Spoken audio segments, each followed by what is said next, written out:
کچھ برس پہلے نجم سہروردی صاحب نے، جو آج کی مجلس کے بھی محتمم اور محرک ہیں، انہوں نے جان ایلیا پر ایک گفتگو مجھ سے کروائی تھی، اور وہ مجھے جہاں تک یاد ہے طویل گفتگو تھی، 1.5-2 گھنٹے کی، لیکن اس میں جو ہے وہ بات پوری نہ ہو سکی۔ وہ پہلی قسط تھی، لیکن اس کے بعد موقع نہ ملنے کی وجہ سے دوسری قسط جیسے برسوں بعد ہو رہی ہے۔ تو اب مجھے ٹھیک سے یاد نہیں ہے کہ اس گفتگو میں کیا کیا باتیں ہو چکی ہیں، تو اگر میں آج کوئی بات ایسی کہوں جو پہلے کہہ چکا ہوں تو اس کی معذرت چاہتا ہوں، وہ یاد نہ ہونے کی وجہ سے، لیکن کوشش یہی کروں گا کہ تکرار کسی کہی ہوئی بات کی نہ ہو۔ میں نے وہ جب کیا تھا تو اس میں شاید کہ دیباچے کو بھی موضوع بنایا تھا، لیکن لوگ اسے پکڑ نہیں پائے۔ وہ سمجھے کہ یہ شاعری کی جہت سے بات کی جا رہی ہے، اور اس میں بہت وقت لگا دیا ان کے انکار وغیرہ پہ، ان کے الحاد وغیرہ پہ۔ وہ ایسا نہیں ہے۔ کوئی شاعر اپنے مجموعے کا دیباچہ اگر لکھے تو وہ دیباچہ اس کتاب ہی کا حصہ ہوتا ہے، اور کتاب کا جائزہ دیباچے کو نظر انداز کر کے نہیں لیا جا سکتا۔ اس دیباچے میں جان ایلیا نے گویا اپنے سارے کریٹیو سورسز، اپنے ذہن کے وہ موقف جو بہت بنیادی ہے، اور اس موقف کو انہوں نے اپنے کریٹیو تھاٹ اور ایکسپیرینسز کی اصل بنایا، بنیاد بنایا۔ تو وہ مجھے کرنی ضروری تھی کہ ان کی شاعری کا معنوی سانچہ اور جوہر کیا ہے، تو اسے لوگ سمجھ نہیں پائے۔ دوسرا یہ کہ میں نے یہ بات کہی تھی کہ وہ بڑے شاعر نہیں ہیں، تو کسی کا بڑا شاعر نہ ہونا اس کی توہین تھوڑی ہوتی ہے۔ جان ایلیا کو بڑا شاعر کہنا ان کی توہین ہے۔ وہ بڑے شاعر نہیں تھے، اچھے شاعر تھے، اور پھر تعریف میں نے کچھ باتیں کہی تھیں کہ وہ اردو دانی میں اپنے معاصرین پر فوقیت رکھتے تھے، اور ان کے معاصرین آج کل کے الٹپ شعراء نہیں تھے، وہ بہت اچھے شاعر تھے، اچھے زباں داں تھے۔ تو یہ کہا کہ ان کی اردو دانی اپنے معاصرین ہندوستان پاکستان دونوں میں سب سے آگے کی تھی، اور پھر یہ کہ ان کی شاعری میں اردو پن، یعنی بعض بہت پیچیدہ شاہ نامے جیسی اصطلاحیں استعمال کرنے کے باوجود، یعنی وہ پہلوی زبان کو جیسے استعمال کرنے کے باوجود ان کا اردو پن مدھم نہیں پڑا بلکہ غالب ہی رہا۔ تو اتنا اردو پن بھی ان کے معاصرین کے یہاں نظر نہیں آتا۔ اردو پن کا مطلب یہ ہے کہ ہر زبان کا اپنا ایک مزاج ہوتا ہے، اور اس کے اپنے سیمینٹکس ہوتے ہیں، یعنی وہ لفظ اور معنی میں تعلق کی اپنی انفرادی جو ہے وہ جہتیں ہوتی ہیں۔ وہ ایک پورا ویب ہوتا ہے جس میں اس کے اپنی تہذیب اور فلاں سے بنے ہوئے کنیکشنز ہوتے ہیں، معنی اور لفظ کے درمیان، آنکھ اور منظر کے درمیان، دل اور محبوب کے درمیان، ذہن اور معقول کے درمیان۔ تو اس سب میں ہمارے خیالات کی تشکیل میں ہماری زبان کا بہت حصہ ہوتا ہے۔ مطلب ہم انگریزی میں نہیں سوچ سکتے، کانٹ جو ہے وہ انگریزوں میں نہیں پیدا ہو سکتا، افلاطون جو ہے وہ جرمنوں میں نہیں پیدا ہو سکتا۔ تو ہمارے ذہن جو ہے وہ لفظوں میں رہتا ہے، اس کا گھر لفظ ہے، ہماری کھوپڑی نہیں ہے۔ تو اس پہلو سے میں نے عرض کیا تھا کہ اردو پن کہتے ہیں روزمرہ کو زبان کی دیگر سطحوں پر غالب رکھنا۔ روزمرہ جیسے دلی کا روزمرہ یہ ہے، امروہے کا یہ ہے، یہی اردو کی لمیٹیشن بھی ہے اور اردو کا امتیاز بھی ہے کہ یہاں لفظ اور اس کی سمجھ اور اس کا ذوق وہ روزمرہ کی سطح پر ہے، یعنی کہ فقرے میں لفظ کو کس طرح قاعدے کے مطابق اور فصاحت کے ساتھ استعمال کیا ہے۔ فصاحت کہتے ہیں فلو کو، کلام کے فلو کو فصاحت کہتے ہیں جو اہل زبان سے لی جاتی ہے، اور بلاغت کہتے ہیں اس کی کمیونیکیٹو صلاحیت کتنی ہے اس زبان میں۔ تو ہر زبان میں فصاحت اور بلاغت کے قاعدے بھی مختلف ہیں، یعنی انگریزی میں جو فصاحت ہے اس میں آواز بھی شامل ہے، تو فارسی میں جو فصاحت ہے اس میں علامتی پن بھی غالب رہے گا، تو عربی میں جو ہے وہ ایجاز غالب رہے گا، یعنی کہ اکانومی آف ورڈز کو ملحوظ رکھتے ہوئے مکمل باتیں کہہ دینا، یہ عربی کا خاصہ ہے۔ تو اب اردو کیونکہ ایک کرافٹڈ لینگویج ہے، نیچرل لینگویج نہیں ہے، تو اس میں سب کچھ کرافٹ ہے، یعنی زبان ایک کرافٹ کے طور پر ہے، اور اس کرافٹ پر تکنیکی اور معاشرتی دسترس رکھنے والا اس زبان کا زیادہ ماہر تصور کیا جاتا ہے، اور یہ اردو کی مجبوری بھی ہے اور امتیاز بھی ہے۔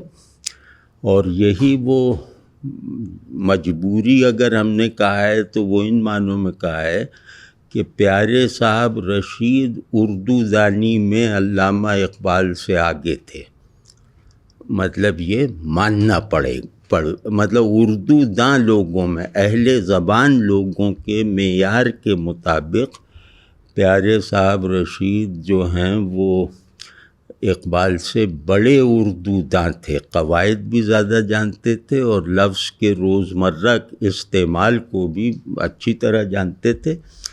لیکن اب یہاں سے ایک عجیب دولختی پیدا ہوتی ہے کہ پیارے صاحب رشید کی اردو دانی میں فوقیت کیا انہیں اقبال کے قدموں میں بھی بیٹھنے کے لائق بناتی ہے؟ اب یہاں سے مسائل کھڑے ہوتے ہیں۔ تو اسی وجہ سے غالب نے اردو پن کو ختم کرنے کی کوشش کی، جو کوشش اپنی تکمیل کو پہنچی اقبال کے یہاں۔ دوسرے یہ کہ اردو کی ساخت افعالی ہے، اسمائی نہیں ہے، کیونکہ اسماء اس میں سب فارسی عربی کے ہیں، اس کی جو اپنی بناوٹ ہے وہ افعالی ہے۔ اسی وجہ سے ان کے یہاں مصادر فارسی سے 100 گنا 1000 گنا زیادہ ہیں، یعنی فارسی زبان میں زیادہ سے زیادہ مصادر 500 ہیں، نہیں 500 بھی نہیں ہوں گے، مطلب مستعمل مصادر 50-60 ہیں، اور لیکسیکون میں جو مصادر لکھے ہوئے ہیں وہ 200-400 ہوں گے مفرد مصادر۔ تو ہمارے یہاں جو ہے مصادر ایسے ہیں کہ پانی پینے کے عمل کو جو اگر انجام آدمی دے رہا ہے تو اس کے لیے الگ مصدر ہے، کوئی بلی پانی پی رہی ہے اس کے لیے الگ، مطلب ہمارے یہاں مفرد مصادر اور مرکب مصادر کا نظام تعداد میں فارسی سے بہت زیادہ ہے۔ لیکن کیا وجہ ہے کہ ہماری زبان فارسی سے مطلب فارسی کی برابری کرنے کا ہم وہم بھی نہیں لا سکتے اردو زبان کا. تو اس کا سبب یہ ہے کہ ایک تو زبان کی بنت یعنی زبان کی گرامیٹالوجی یہ افعالی ہے کہ کیا ہے کہ جیسے دیکھو تو اختیار سا ہے کچھ، یہ آپ فارسی میں ترجمہ کر ہی نہیں سکتے. آپ بڑے سے بڑے اردو داں ہوں اور بڑے سے بڑے فارسی داں بھی ہوں تو آپ اس کا لفظی ترجمہ فارسی میں کر ہی نہیں سکتے. ٹینسز میں جتنا تنوع، ٹینسز کے استعمال میں جتنا تنوع اردو میں ہے وہ فارسی میں نہیں ہے. لیکن یہ امتیاز بھی اردو کو فارسی کے برابر کی زبان بنوانے میں ناکام ہے. تو اس کا بڑا سبب ہے، وہ میں عرض کرتا ہوں. وہ یہ ہے کہ اردو میں علامت بننے کی صلاحیت نہیں ہے. اردو میں پیچیدہ تصور تخیل کے اظہار کی سہار نہیں ہے.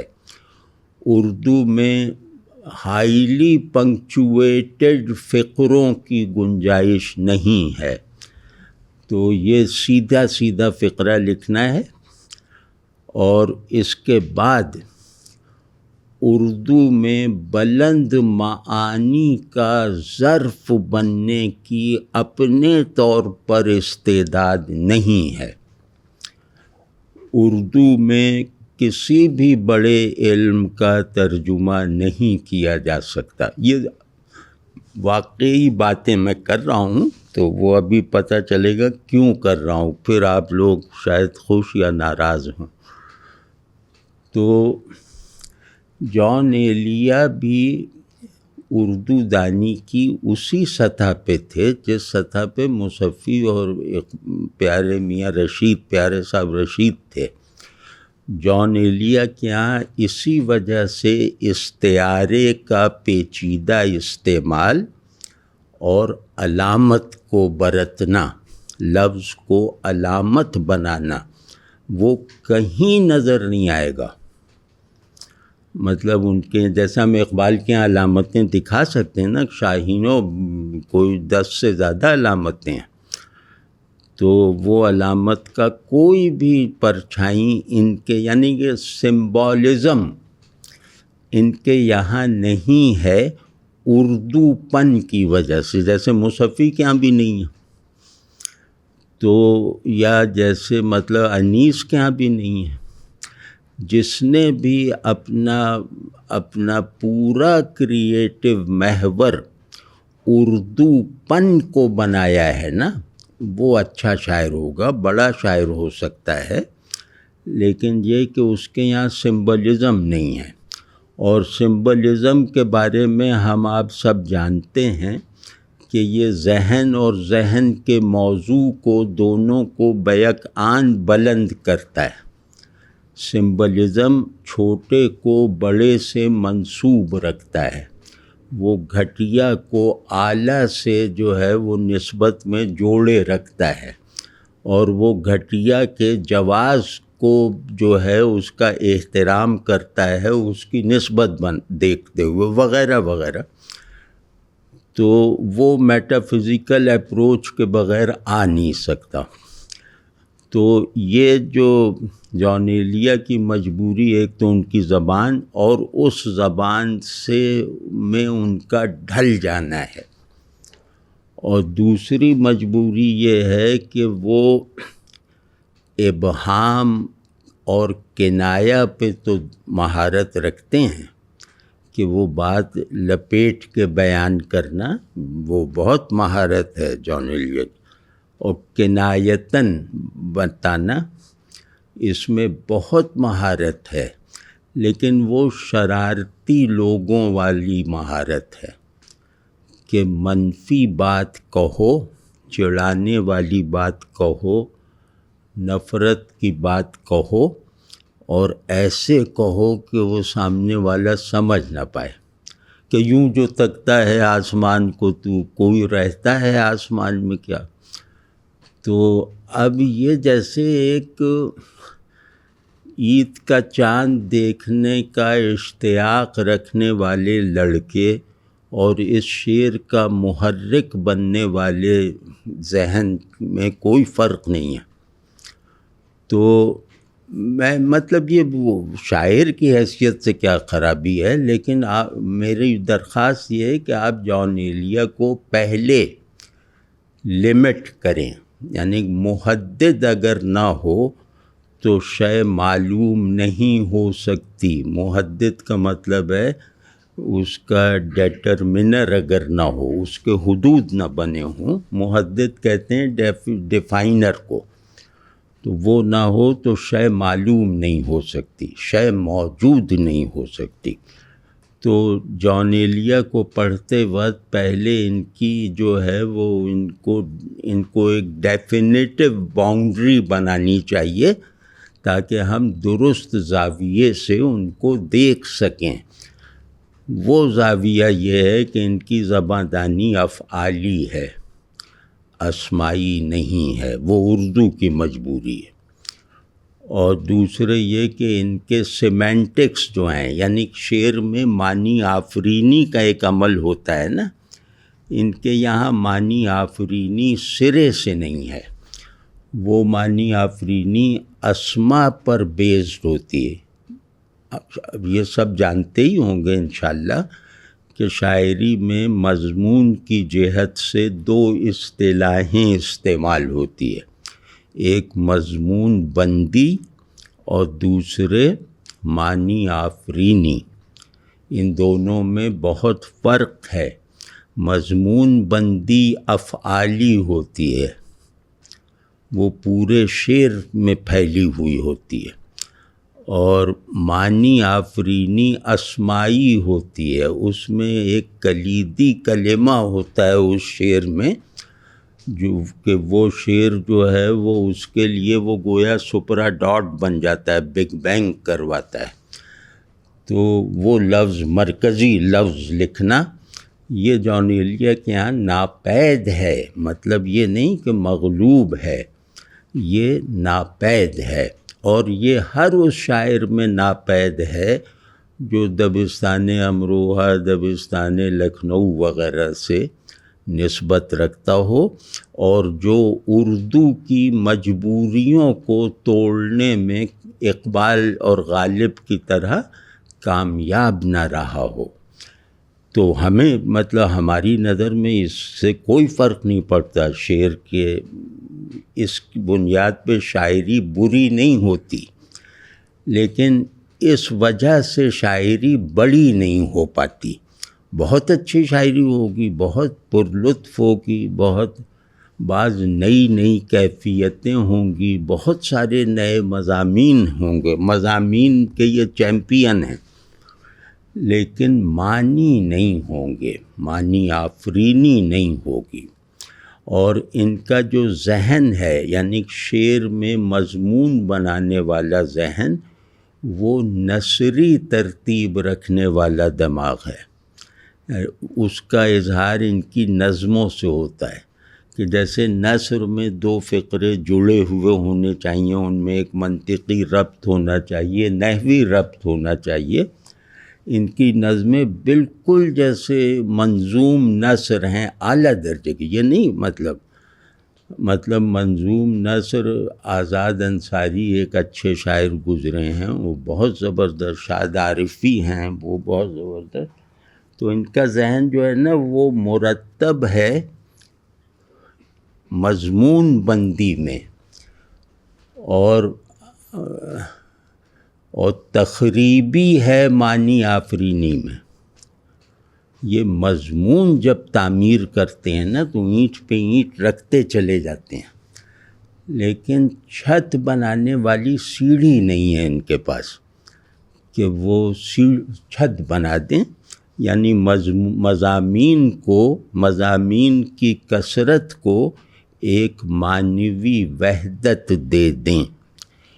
تو یہ وہ چیزیں ہیں جو میں نے پچھلی مرتبہ کہی تھی، لیکن انداز بیان آج نیا ہے، اور اس میں جیسے میں جان ایلیاس کی وکالت کر رہا ہوں کہ اردو پن کے ساتھ، مطلب وہ دوآبے کی اردو اور فلاں کی اردو، یعنی اردو محاورہ بندی اور روزمرہ کی سطح پر بڑائی کا وسیلہ نہیں بن سکتی، یہ بات طے ہے۔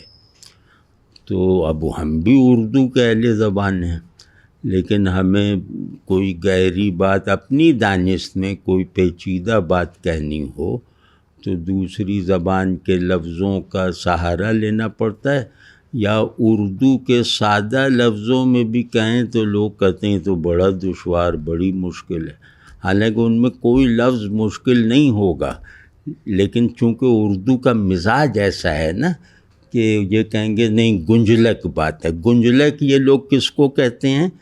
جس میں آپ یوں زگ زیگ کرتے ہوئے کوئی تصور بنائیں یا بیان کریں۔ تو خیر، اب ان کا جو مجھے وہ کہنا ہے، مطلب یہ وہ ہے جو ہم پس منظر بنا رہے ہیں۔ جان ایلیاس سب سے بڑے اردو داں اپنے معاصرین میں، جان ایلیاس سے بڑھ کر طنز کرنے کا جو وہ عمل ہے وہ اردو جعفر زٹلی کے علاوہ اردو میں کہیں نظر نہیں آتا ہے، جس کو کہتے ہیں ڈارک سیٹائر، وہ اس کے یہ چیمپئن ہیں، اور وہ ایسا ہے کہ بعض مرتبہ یہ اکبر کے طنز کو بھی کراس کر جاتے ہیں۔ اب یہ سب باتیں میں نے اس میں کہی تھیں، لیکن لوگ کہتے ہیں تم نے توہین کی۔ آج جو ہے میں ان کی شاعری کے کچھ مثبت خواص عرض کرتا ہوں، ان کی غزلوں کے، اور ان کی نظم درخت زرد، جس پر آج فوکس کرنا ہے۔ درخت زرد جدید اردو شاعری کی بڑی نظموں میں سے ہے، اور وہ میں خیر جب بات کروں گا تو اس کے بارے میں کچھ عرض کروں گا۔ شعر میں ان کا یہ ہے کہ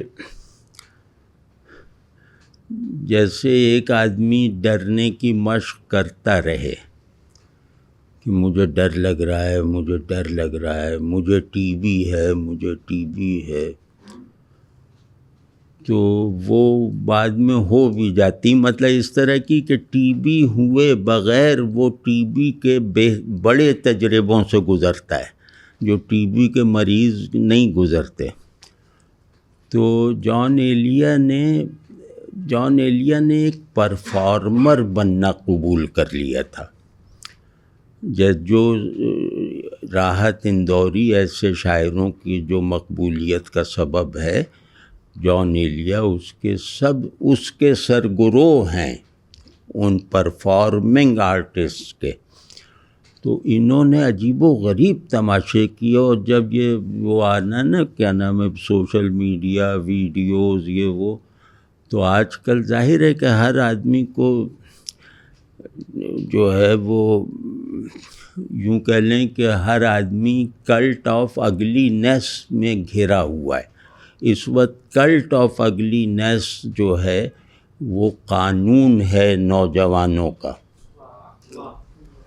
تو وہ کلٹ آف اگلی نیس پورا ہو گیا، اور وہ ظاہر عجیب باتیں، نہ اس کا سر نہ پیر، اس کو پکڑ لیا۔ یعنی جتنا آپ ایبسرڈائز کرتے جائیں، جتنا آپ پروفین کرتے جائیں، جتنا آپ زہریلا بناتے جائیں، جتنا آپ چیزوں کو مہمل سے مہمل تر کرتے جائیں، وہ موجودہ دور میں کا ہاٹ کیک ہے، اور نوجوان خاص طور پہ وہ اس کی طرف پلٹ پڑیں گے، کیونکہ ان کے پاس ہے، یعنی ہے اور نہ، یہ آدمی کے ایکسپیرینسز اور خیالات، تصورات، سب کا وہ ہے بنیاد، ہاں اور نہیں۔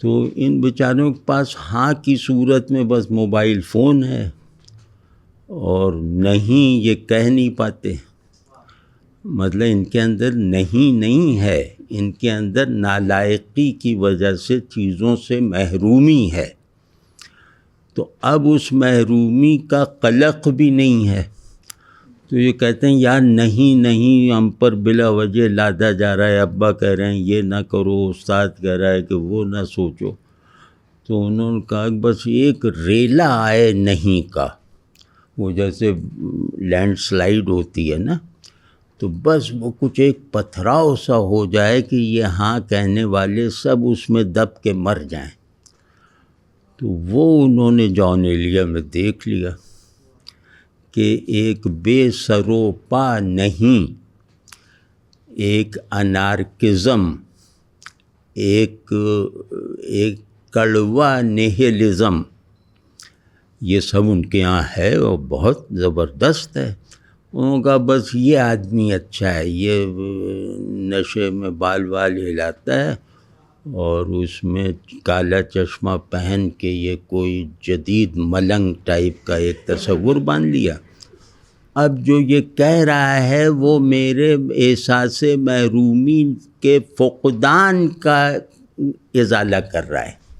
آپ سمجھ رہے ہیں نا کہ آپ کو محرومی کا بھی احساس نہیں ہے، اور کوئی دلاتا ہے تو آپ کو لگتا ہے کہ یار ایسی میں رسمن بھی نہیں کہہ پاتا کہ ہاں یہ حاصل کرنا ہے، چلو ایسی دھوکہ دینے کے لیے کہہ دو کہ جی بالکل، تو کہہ رہا ہے اس تکلف کی ضرورت ہی نہیں ہے، ہمارے بابا جی آ گئے ہیں، انہوں نے سب ختم کر دیا، کہاں کی محرومی اور کہاں کی محرومی کا احساس، بس تم ہاں پہ رہو اور وہ ایسا ہاں ہو جو نہیں کی تمام جبلی ضرورتوں کو پورا کر دے۔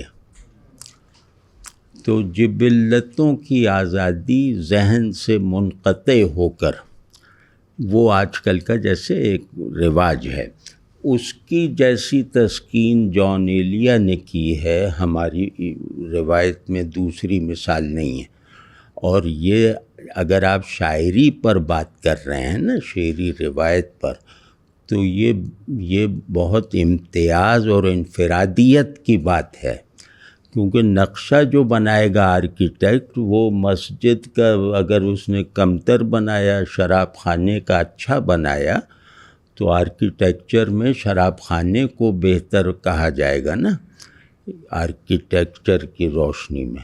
تو اسی طرح تمام فنون لطیفہ میں ہے کہ آپ شیطان اچھا بنا دیں، جبریل ذرا چھوٹا سا بنا دیں، تو لوگ کہیں گے کہ شیطان بہت بڑا ہے، بہت عظیم۔ تو یہ جیسے فنون کے قاعدے ہیں، تو انہوں نے بھی مطلب کچھ کیا، لیکن اس میں بڑے بڑے بلنڈرز ہیں۔ مطلب بعض مرتبہ ایسا ہوتا ہے نا، کوئی کہے کہ خدا نہیں ہے، تو جو خدا کو ماننے والا ہے وہ ذرا چوکنا ہو جاتا ہے، وہ کہتا ہے اے کیا کہہ رہے ہو، کیا دلیل ہے؟ ان کا یہ سن کے کہ خدا جو کہیں نہیں موجود، وہ شدید اعتقاد رکھنے والے کو ہنساتا ہے اور ان سے دلیل طلب کرنے کو جی نہیں چاہتا۔ یہ مطلب رسل ہے، وہ لکھ رہا ہے تو بڑا ڈراؤنا ہے، ہیوم ہے جو وہ لکھ رہا ہے تو بڑی فکر کرنی پڑتی ہے۔ تو وہ جو ہیں وہ ہمارے لیے تو یہ ایک حالات سازگار ہو گئے کہ ملحدانہ ولگیرٹی جو ہے وہ اب آسان ہے نا، اس کو ادھر یوں کر دو بس ہو گیا، وہ رد ہو گیا۔ تو جس کا رد میرے پیشن اور میرے شعور کی سٹل سطحوں میں بیداری نہ پیدا کرے، وہ فلسفیانہ جہت سے ناقابل ذکر ہے، لیکن اس کا شعر میں استعمال وہ اگر اچھی ٹیکنیک کے ساتھ ہے تو پھر وہ اچھا شعر کہا جائے گا، لیکن یہ کہ اچھا فلسفہ یا اچھی تھیوری یا اچھا نظریہ نہیں کہا جائے گا۔ تو جان ایلیا کا مسئلہ یہ ہے کہ ان کی شخصیت بھی بہت چونکانے والی تھی، ان کو بہت شوق تھا لوگوں کو چونکانے کا. جو انہیں جانتے ہیں میں تو جانتا ہوں نا, اور بہت بچکانہ سا تھا. مطلب وہ نہیں کوئی ایول جو ہوتا ہے کہ لوگ مجھے مطلب ایک کم از کم افلاطون مانیں. اب بتائیے, جو ایک تو افلاطون ہی ماننا مشکل ہے, وہ کہہ رہے ہیں نہیں کم از کم افلاطون مانیں. اس کے لیے وہ مزاحیہ فلسفہ طرازی کرتے ہیں. تو اسی طرح کم از کم میر مانیں. تو اس کے لیے کیا ہے, وہ جان اور میر و خیریت سے ہیں. شاعر تو دو ہیں, ایک تقی, ایک کیا ہے وہ میر جان, ہاں باقی تمام جوش و جگر خیریت سے ہیں. دوسرے مصرے سے مجھے شدید اتفاق ہے. تو پہلے مصرے میں گڑبڑ ہے, ظاہر ہے اس کا فائدہ اٹھا لیا, ہمیں ایک خوش کرنے والی بات کہہ کے اب یہ بھی گنجائش نکال رہے ہیں کہ میر کے ساتھ اپنے کو بھی بٹھا لیں. تو یہ جیسے ایک بچپنا سا ہے. اور غالب کی غلطیاں نکال رہے ہیں, غالب کو شاعر بھی نہیں مان رہے. تو اب وہ یہ سب مطلب ہنسی کی باتیں ہیں نا. جیسے عسکری غالب پر نقد کریں, جرح کریں تو وہ قابل غور ہے, لیکن یگانہ اور جان ایلیا ان پہ چاند ماری کریں تو یہ ایک تماشا سا ہے کہ جیسے بھائی اس پہ ٹکٹ لگا دیجیے آپ کی, دیکھیے غالب پہ بھی چاند ماری ہو رہی. تو ان کا اصل ہنر وہ ہے مضامین اور احساسات, اس کی ری شفلنگ. یہ بات واضح ہے نا, یا کوئی ہاں ہی کہہ دے, واضح ہے نا کہ جیسے احساسات ہیں کہ یا اس وقت درد ہو رہا ہے, یعنی سکون محسوس نہیں ہو رہا, یہ وہ کر دیں گے کہ اس وقت درد میں بڑا سکون محسوس ہو رہا ہے, یہ ری شفل کر دیا. اور یہ کہ بھائی ہم ہیں میں ہیں یقینی ہے, ہم عارضی اور اعتباری ہیں. مثال دے رہا ہوں کروٹ سی. تو یہ کہیں گے کہ ہم حقیقی ہے اور ہیں اعتباری. اب اس میں ایک چمک دمک سی تو ہوگی. آپ ایک ہی بات ظاہر فلسفے میں آپ پڑھتے آ رہے ہیں کہ وجود حقیقی ہے, موجود عارضی اور اعتباری ہے کہ نہیں. فلسفہ تصوف جو بھی. اب ایک آدمی بیچارہ اسی کا عادی ہے کہ وہ رات ہوتی ہے, دن ہوتا ہے. تو ایک آدمی آ کے بہت پرکشش انداز میں یوں جھوم کے نشے میں اور تقریر کر کے کہہ رہا ہے کہ نہیں, یہ ہمارے ساتھ دھوکہ ہوا ہے, فیسا غورت سے لے کر آج تک ہمیں اس دھوکے میں رکھا گیا ہے. آؤ میں بتاتا ہوں کہ میں حقیقی ہوں اور میرا ہونا اعتباری ہے. اب وہ آدمی ایک دم چونک جاتا ہے کہ یہ کیا قصہ شروع ہو گیا. تو ان کے یہاں وہ چونکانے کا عمل انتہا درجے کی مہارت کے ساتھ ہے, انتہا درجے کی لسانیاتی. اور وہ جو ایک انگریزی میں کہا جاتا ہے پن رائٹنگ, وہ جو چمک دمک والا قول کہہ دینا جس کے معانی ضروری نہیں ہے کہ اس میں ہوں, یعنی کہ ایک ظریفانہ فقرہ کہہ دینا. تو ان کی جو مضامین ہیں اور وہ سب پن رائٹنگ ہے. تو وہ جیسے میں کچھ آپ سے عرض کرتا ہوں, وہ اور بھائی یہ سب شاعر کی حیثیت سے تعریف ہو رہی ہے, یہ نہ سمجھے کوئی. اب غالب کہہ رہے ہیں نا غالب سریر خامہ نوائے سروش ہے, تو ظاہر ہنسی آتی ہے. نہیں, غالب ایسی آدمی کے دعوے پہ بھی ہنسی آتی ہے نا. بابا ظہین شاہ تاجی غالب کو جاہل کہتے تھے تصوف میں.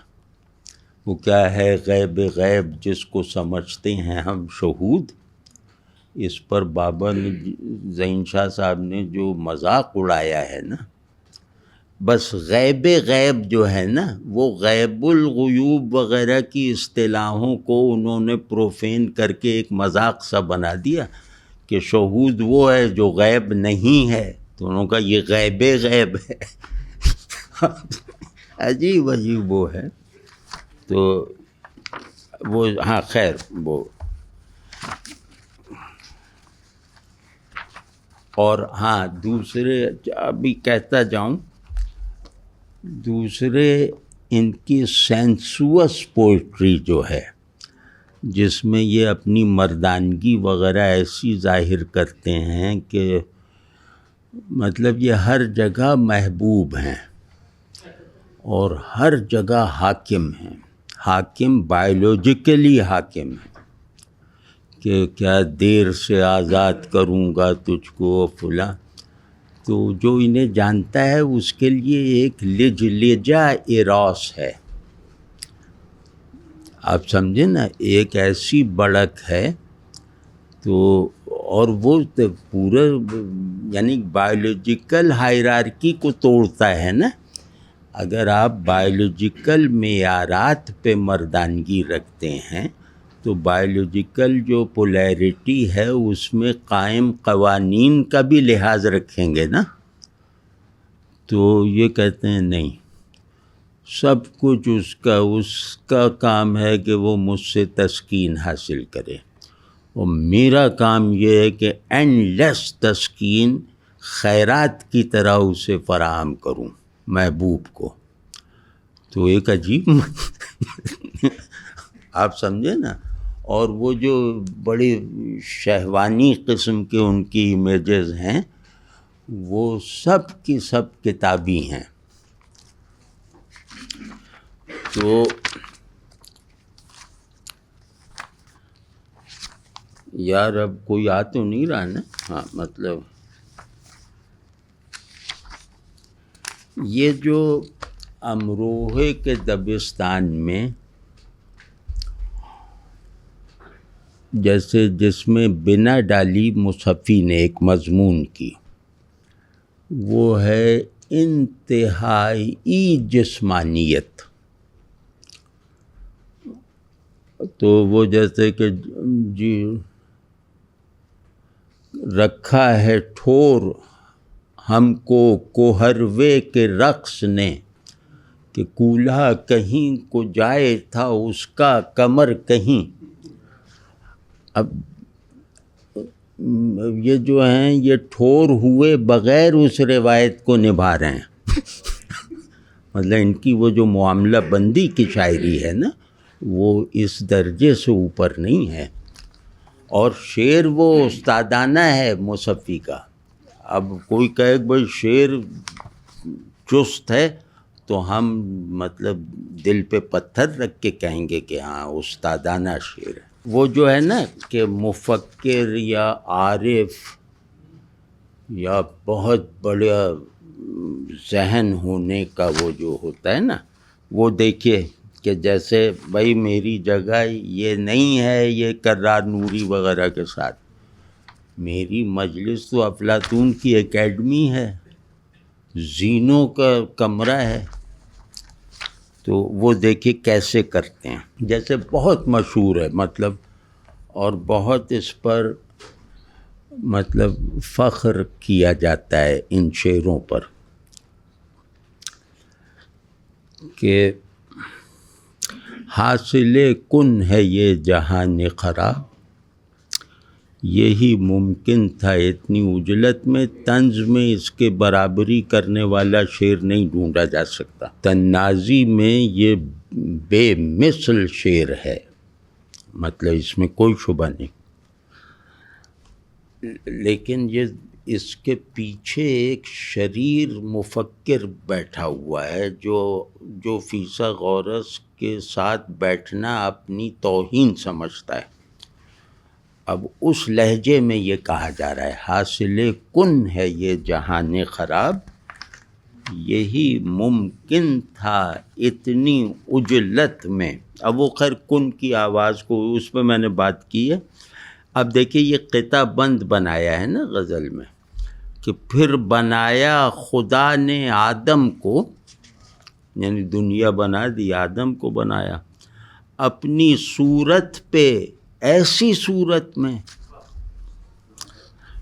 اور پھر آدمی نے غور کیا، یعنی جو اللہ کا نائب بن کے اترا اس کی صورت پہ خلق ہوا.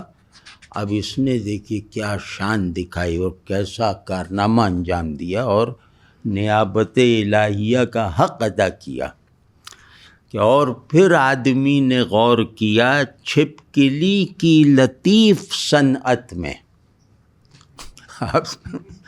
اچھا یہاں تک ہو گیا نا.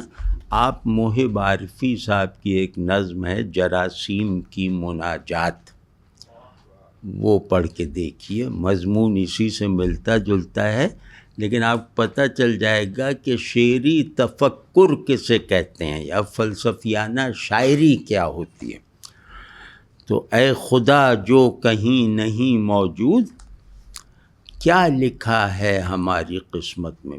اعلیٰ شعر ہے شعری معیار پہ، لیکن اگر آپ کہیں کہ یہ ایک فیور باخ کے درجے کا ایک انکار ہے خدا کا، تو وہ آپ اپنا مذاق اڑوائیں گے.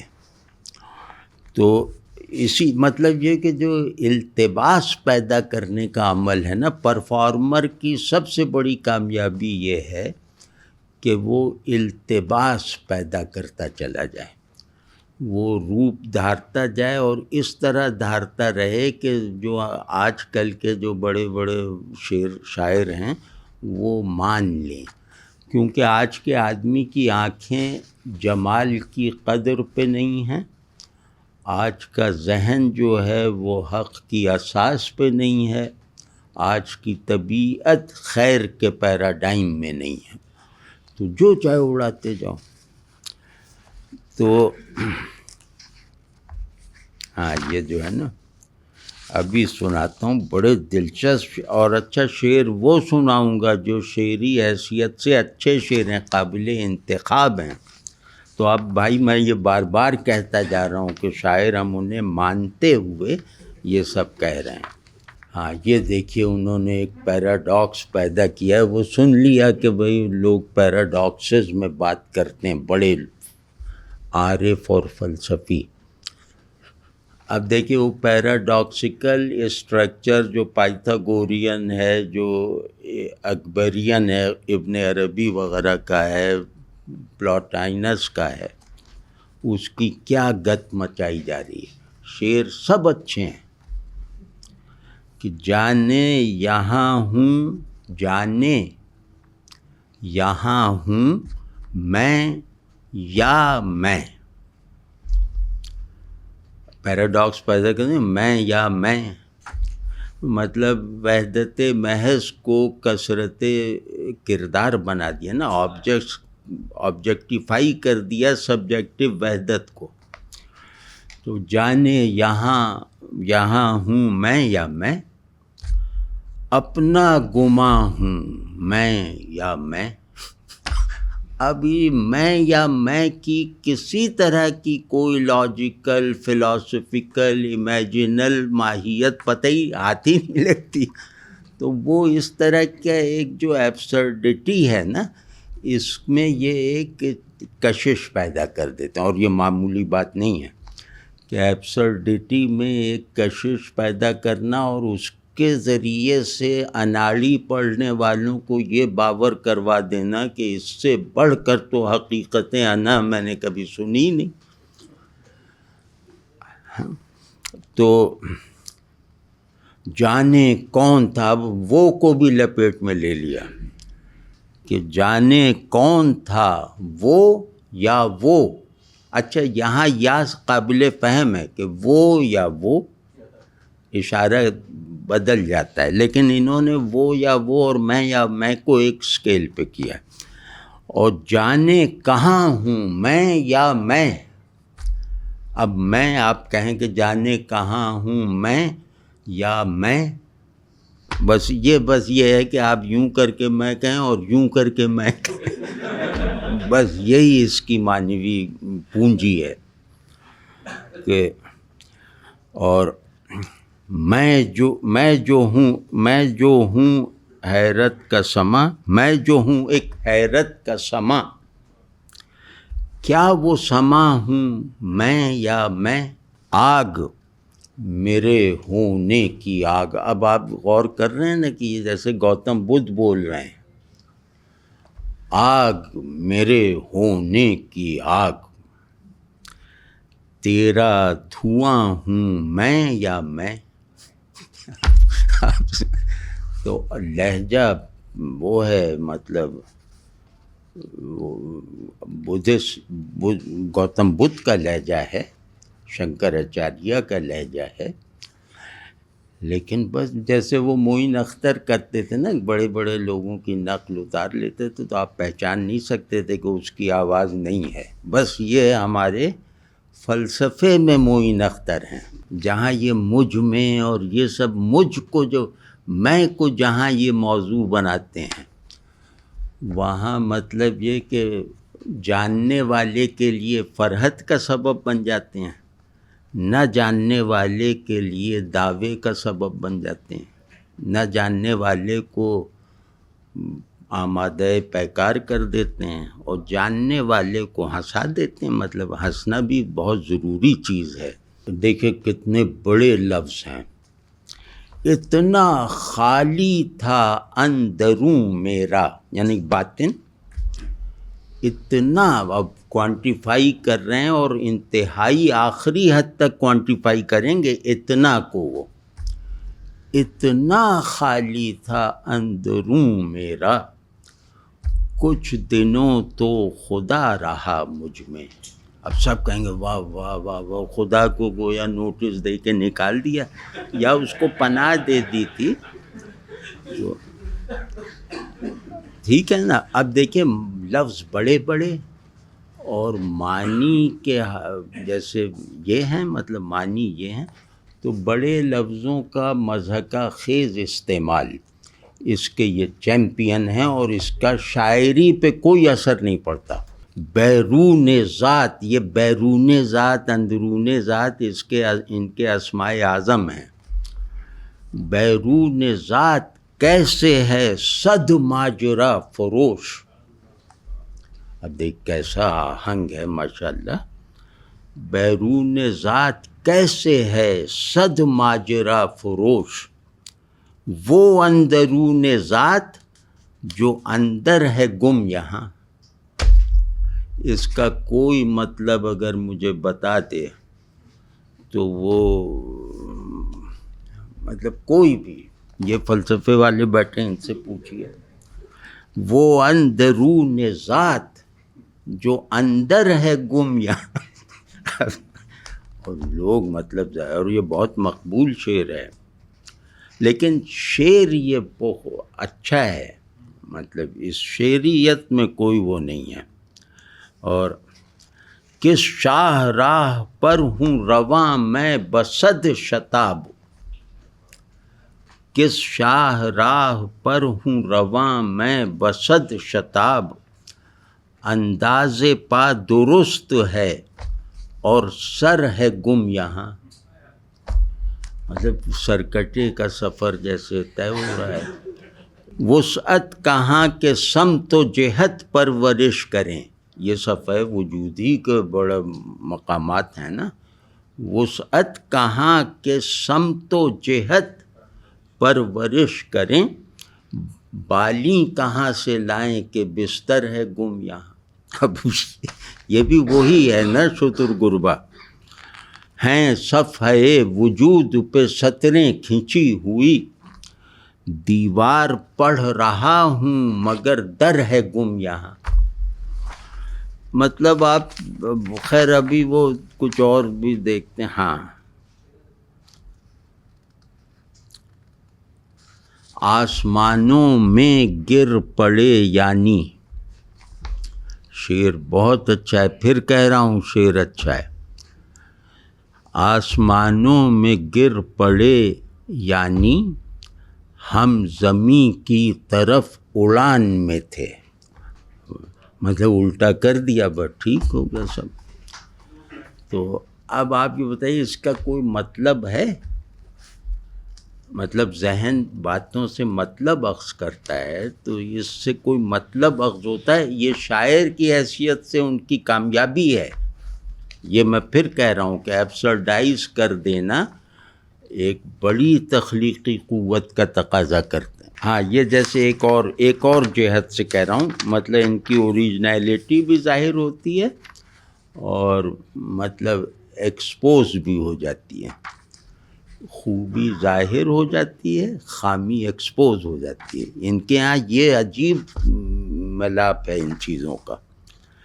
آپ اپنے سے ہم سخن رہنا، اب مونولوگ جو ہے یہ عرفان شاعری کا بہت گہرا مطلب نکلتا ہے اس سے، تو کہ خود سے ہم سخن رہنا، اور وہ ہم سخنی خاموشی ہے، خاموشی سے ہم سخن رہنا، یہ اسٹینڈرڈ تصور ہے اپنے آپ سے محو کلام رہنے کا۔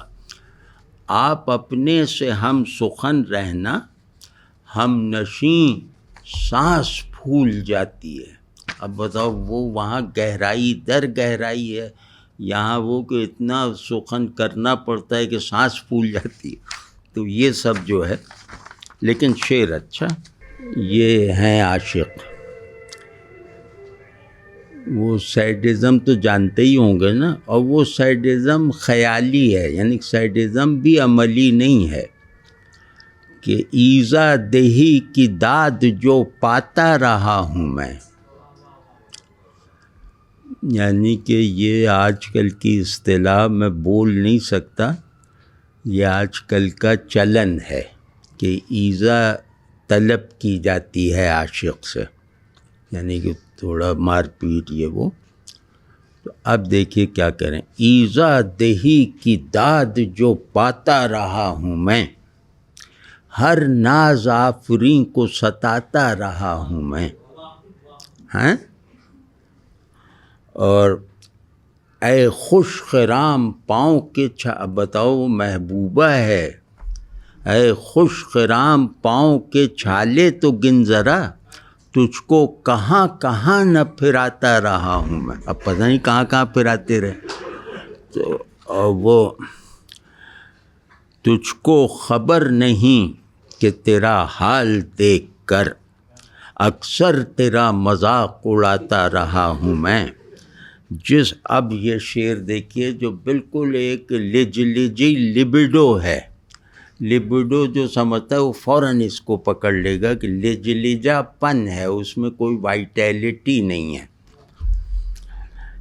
کہ جس دن سے اعتماد میں آیا تیرا شباب، یعنی جب وہ پیش قدمی کی سہارنے کی قوت پیدا ہوئی تیرے اندر، بائیولوجیکل قوت، جس دن سے اعتماد میں آیا تیرا شباب، اس دن سے تجھ پہ ظلم ہی ڈھاتا رہا ہوں میں، اور بیدار کر کے تیرے بدن کی خود آگہی، بدن کی خود آگہی ایسا فریز ہے کہ اگر شاعروں کی حکومت بھی ہو تو ان کو عمر قید ہو سکتی ہے، بدن کی خود آگہی، کہ بیدار کر کے تیرے بدن کی خود آگہی۔ اب بدن کا تجربہ نہیں ہے نا، تو اس سے آگہی بھی منسوب کرتی، کیونکہ معلوم تو کچھ ہے نہیں، کہ بیدار کر کے تیرے بدن کی خود آگہی، تیرے بدن کی عمر گھٹاتا رہا ہوں۔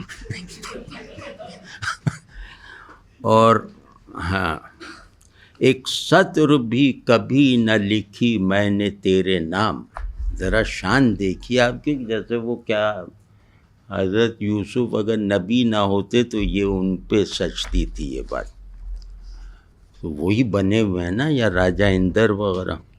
ایک سطر بھی کبھی نہ لکھی میں نے تیرے نام، پاگل تجھی کو یاد بھی آتا رہا ہوں میں۔ اب بتاؤ محبوب کیا ہے، وہ پتہ نہیں کون ہے۔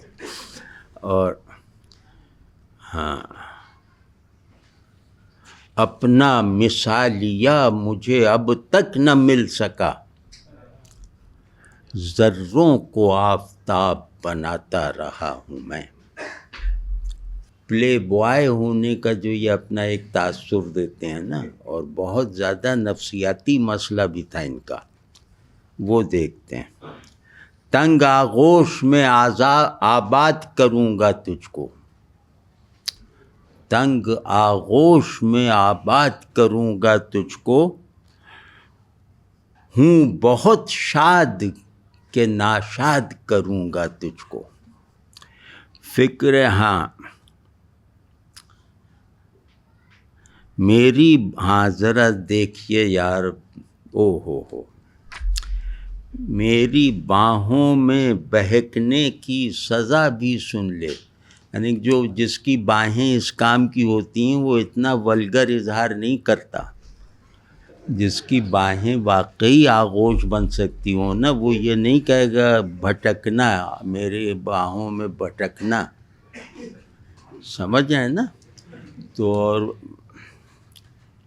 تو میری باہوں میں بہکنے کی سزا بھی سن لے، اب بہت دیر میں آزاد کروں گا تجھ کو۔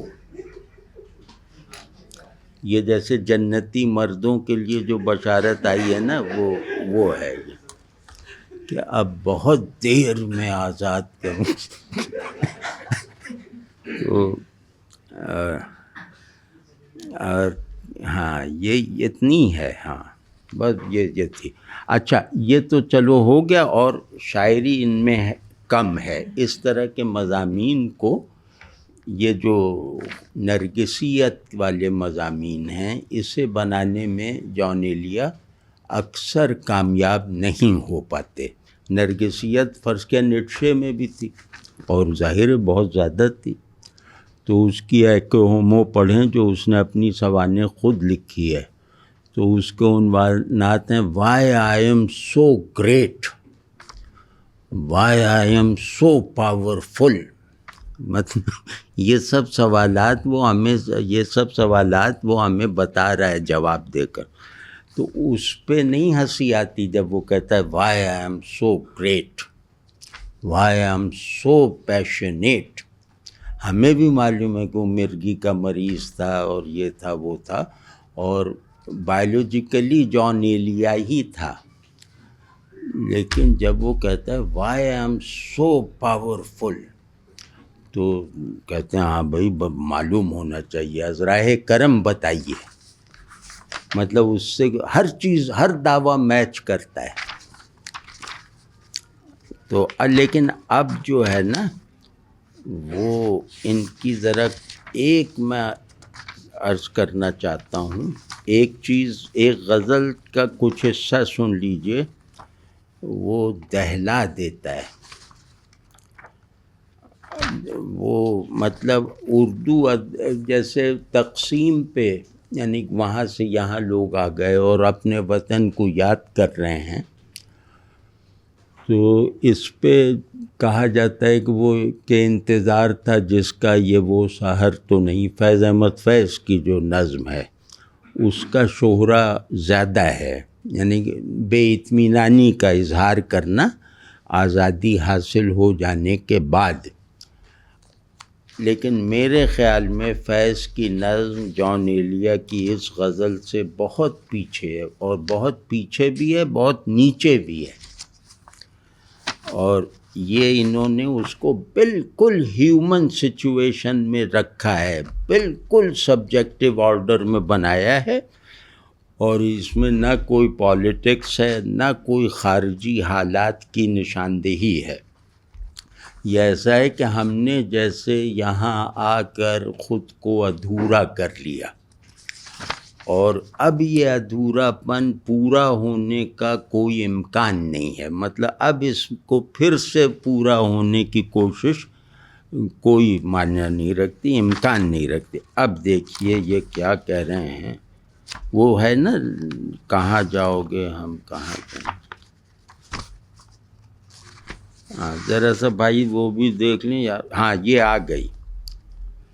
یہ اردو کی ایک خاص سچویشن میں جہاں لوگ اپنے آپ کو آدھا کر کے آئے ہیں. مہاجر کا مطلب ہے جو آدھا یہاں ہے آدھا وہاں ہے، یعنی آدھا کر کے آئے اور پھر وہ بڑے بڑے آدرش یہ وہ، تو اب وہ سب ٹوٹ گئے. اب اس کو کوئی وہ نہ یہ سیاسی بیان یا کوئی وہ نہیں ہے، مطلب ان کا تجربہ یہ ہے کہ یہ اس طرف آئے اور یہاں آ کر پچھتا رہے ہیں، ڈر رہے ہیں اور ایسا سمجھ رہے ہیں کہ ہم نے خود کو آدھا کر لیا ہے کبھی پورا نہ ہونے کے لیے. اب یہ کیفیت ہے. اور یہ دیکھیے، ہے بکھرنے کو یہ محفل رنگ و بو، آہنگ بھی کمال کا ہے بکھرنے کو یہ محفل رنگ و بو، تم کہاں جاؤ گے ہم کہاں جائیں گے. یہاں تم اور ہم ایک ہیں، اس میں قدرت کلام ایسی ہے کہ تم اور ہم ایک ہی ہیں، ان کا مصداق ایک ہی ہے. یعنی جیسے سب ایک جماعت مل کے آپس میں کہہ رہی ہے بکھرنے کو. محفل رنگ و بو کا مطلب ہے دھوکے سے سجائی ہوئی مجلس، کہ ہے بکھرنے کو یہ محفل رنگ و بو، تم کہاں جاؤ گے ہم کہاں جائیں گے. ہر طرف ہو رہی ہے یہی گفتگو، تم کہاں جاؤ گے ہم کہاں جائیں گے. یعنی اب اور کہاں جائیں. ہر متاع نفس نظر آہنگ کی، یہ بہت استادانہ وہ ہے. ہر متاع نفس، یعنی متاع نفس کا مطلب ہے کہ ہمارے اندر اظہار اور پیشن اور احساس کی جتنی بھی قوت ہے ہم نے اسے نعرے بازی میں صرف کر دیا، بے سود نعرے بازی میں. تو ہے ہر متاع نفس نظر آہنگ کی. یہاں ہر ذرا اب میں نے سوچا تو ہر نہیں ہونا چاہیے تھا، یہ تھوڑا خلاف فساد. اگر اتنا ہی ہوتا نا متاع نفس، پوری متاع نفس، تو اس کی علمیاتی شدت بڑھ جاتی. بہرحال ہر متاع نفس نظر آہنگ کی، ہم کو یاراں ہوس تھی بہت رنگ کی.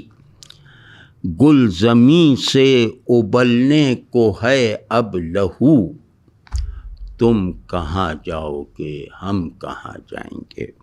اول شب کا مہتاب بھی جا چکا. یہ میں ایسے ہی پڑھتا جاتا ہوں تو آپ خود ہی اس کو جیسے اول شب کا مہتاب بھی جا چکا، صحن میخانہ سے اب افق میں کہیں. اول شب کا مہتاب بھی جا چکا، صحن میخانہ سے اب افق میں کہیں. آخر شب ہے خالی ہیں جام و سبو، تم کہاں جاؤ گے ہم کہاں جائیں. مطلب ٹریجڈی اعلیٰ درجے میں گندھی ہوئی ہے اس میں. کوئی حاصل نہ تھا آرزو کا مگر، سانحہ یہ ہے اب آرزو بھی نہیں. کوئی حاصل نہ تھا آرزو کا مگر، سانحہ یہ ہے اب آرزو بھی نہیں. وقت کی اس مسافت میں بے آرزو، تم کہاں جاؤ گے ہم کہاں جائیں گے. ایک عجیب طرح کی بے آسرا پن جو اجتماعی ہوتا ہے وہ اردو شاعری میں میں نے اس درجے کا نہیں دیکھا ہے. یہ واقعی. اور کس قدر دور سے لوٹ کر آئے ہیں، یوں کہو عمر برباد کر آئے ہیں. تھا سراب اپنا سرمایہ جستجو، تم کہاں جاؤ گے ہم کہاں جائیں گے. ایک یہ ذرا آواز بھی دیکھیے گا اور عجیب جیسے آسیبی ماحول پیدا کر دیا، یعنی ٹریجڈی میں ایک سریت پیدا کر دی جائے، نحوست اور آسیبی پن کو ابھار دیا جائے باہر، تو ٹریجڈی کا ماحول جیسے بہت طاقتور ہو جاتا ہے۔ ایک جنوں تھا کہ آباد ہو شہر جاں، اور آباد جب شہر جاں ہو گیا، ہیں یہ سرگوشیاں در بدر کو بکو، تم کہاں جاؤ گے ہم کہاں جائیں گے۔ اب یہ سرگوشیاں ہوا میں گونج رہی ہیں، یہ کون سرگوشی کر رہا ہے یہ واضح نہیں، کہ جیسے قدرت سرگوشی، نظام تاریخ سرگوشی کر رہا ہے کہ تم کہاں، بھوت سرگوشی کر رہے ہیں، تم کہاں جاؤ گے ہم کہاں جائیں گے۔ اور دشت میں رقص شوق بہار اب کہاں، باد پیمائی دیوانہ وار اب کہاں، بس گزرنے کو ہے موسم ہاؤ ہو، تم کہاں جاؤ گے ہم کہاں جائیں گے۔ ہم ہیں رسوا کنے دلیو لکھنؤ، یہ مہاجروں کا لکھا ہے، ہم ہیں رسوا کنے دلیو لکھنؤ، اپنی کیا زندگی اپنی کیا آبرو، میر دلی سے نکلے گئے لکھنؤ، تم کہاں جاؤ گے ہم کہاں جائیں گے۔ یہ مطلب حماسہ ہے، اور یہ ٹریجک نظموں کی جو تاریخی ٹریجڈی کے بیان کے بہترین نمونوں میں یہ نظم رکھی جا سکتی، سعدی کے شعر آشوب وغیرہ کے اس میں۔ تو یہ جو ہے یہ خوبی۔ اب اس میں جو ہے نا میں شعر، اچھا جان ایلیا کا ایک وصف بہت ہے غالب کی طرح اور کچھ، کہ ان کے شعر سنتے ہی یاد ہونے والی کیفیت رکھتے ہیں۔ وہ ان کے ایک تو چھوٹی بحریں، دوسرے یہ کہ فلو ایسا ہوتا ہے اور تھوڑا عامیانہ پن ہوتا ہے، تو وہ جیسے دماغ میں فوراً ثبت ہو جاتا ہے، نقش ہو جاتا ہے۔ تو ان کی جو شاعری پہ اب ہم مجموعی رائے دیں، کیونکہ میں اب تیسری نشست نہیں کرنا چاہتا بھائی، تو وہ یہ ہے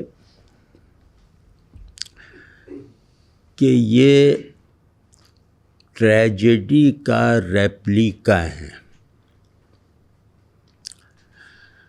یہ ٹریجڈی کا ریپلیکا، یا یہ تو ٹھیک ہے نا کہ یہ چراغ تصویر ہیں، چراغ حجرہ نہیں ہیں۔ تو مطلب ٹریجڈی کا بس وہ ہیں۔ تو ان کے یہاں اکثر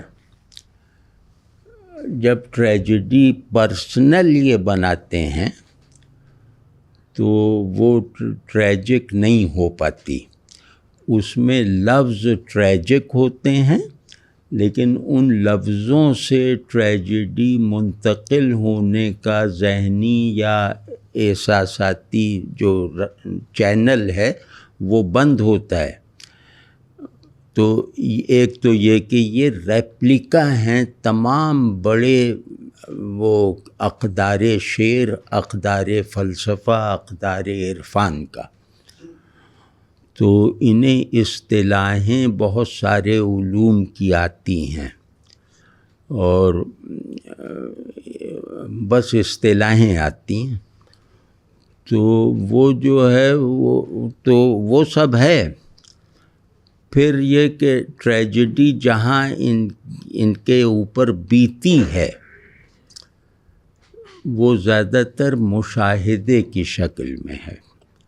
جیسے یہ غزل ابھی پڑھی ہے، یہ بہت زبردست غزل ہے، اس کا آہنگ، اس میں چھپی ہوئی تلخی اور بے بسی وغیرہ سب، تو ان کا ایک کارنامہ ہے جو اردو میں شاید نہیں ہے کسی کے پاس، یا کم از کم جدید شاعروں میں نہیں ہے، وہ بہت قابل قدر چیز ہے کہ یہ ٹریجڈی اور طنز کا فاصلہ مٹا دیتے ہیں۔ یہ انتہائی المیہ بات میں طنز کی آمیزش کرنے کی قدرت رکھتے ہیں، کیونکہ طنز جو ہے وہ کامیڈی وغیرہ کا حصہ ہے نا، طنز طاقت ہے، کمزوری نہیں۔ تو یہ اس طرح کی طاقت استعمال کر کے اسے گوندھ دیتے ہیں ٹریجڈی یعنی بے بسی میں۔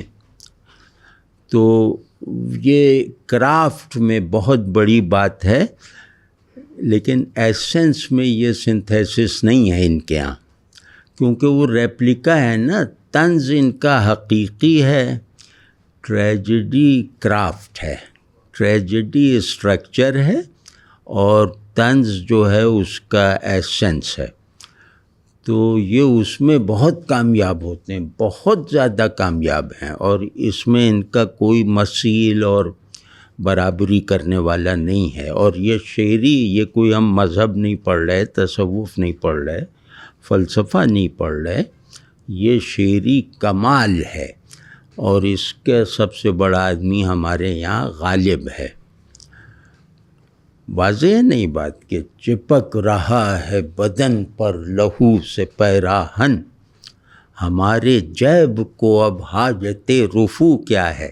اس میں ایک سرشاری بھی ہے نا کہ اب چلو رفو وغیرہ کرنے سے جان چھوٹ گئی، اور اس شعر کا لہجہ نشاتیہ ہے۔ تو یہ لیکن غالب ظاہر ہے۔ تو ایک ان میں یہ ہے، دوسرے یہ کہ یہ ہمارے یہاں کے واحد نہیلسٹ شاعر ہیں۔ تو نہیلسٹ تو یار آپ سمجھتے ہی ہوں گے۔ ارے بھائی مولانا آپ بتانا نہیلسٹ کسے کہتے ہیں؟ نہیں، اللہ کا شکر ہے کہ نہیں پتہ ہے، یہ کوئی اس میں شرمانے کی بات نہیں ہے۔ ہاں، نہیلسٹ کہتے ہیں معنی کے منکر کو۔ تو جو معنی کا منکر ہے وہ نہیلسٹ ہے، جو کسی بھی طرح کی فکسٹی کا منکر ہے وہ نہیلسٹ ہے، جو کسی طرح کے ڈسکورس کا منکر ہے، نہیں مانتا، وہ نہیلسٹ ہے، جو کسی طرح کی فکری ساخت یا فکری سرگرمی اور اس کے نتیجے کو نہیں مانتا، وہ نہیلسٹ ہے، عام سا ہے۔ تو یہ نہیلسٹ ہیں۔ اب فرق یہ ہے کہ نہیلسٹ نیٹشے بھی ہے، اور نہیلسٹ افسوس ہے کہ جان ایلیا بھی ہیں۔ جیسے ہے نا کہ وحدت الوجودی ابن عربی بھی ہیں، اور وحدت الوجودی کلن خان صاحب چشتی بھی ہیں۔ تو اس طرح کا نہیلزم ہے، لیکن ان کا نہیلزم اعصابی ہے، جو شعر میں لطف پیدا کرتا ہے، ذہنی کم ہے، اعصابی زیادہ ہے، اور طنز میں کام آتا ہے۔ اسی طرح یہ انارکسٹ ہیں۔ انارکسٹ کا مطلب ہے تخریب پسند ہیں، ان کو دیوار بنانے میں کوئی دلچسپی نہیں ہے، دیوار گرانے میں یہ بہت زیادہ انہماک رکھتے ہیں، اور انہیں گرانے کا، جلانے کا، مارنے کا، چنگھاڑنے کا عمل زیادہ اچھا لگتا ہے۔ تو یہ انارکسٹ ہیں، اور انارکزم ایک اسکول ہے سوشالوجی میں، نفسیات میں، فلسفے میں، اڈورنو وغیرہ، فوکو وغیرہ، یہ انارکسٹ تھے، اور بہت بڑے نام ہیں یہ۔ تو لیکن یہ کہ وہ بھی تھے، یہ بھی ہیں، دونوں جگہ یہ کہنا پڑے گا کہ وہ ایک طرف وہ، ایک طرف یہ۔ تو بلندی یعنی بلندش بغایت بلند، اور پستش بغایت پست.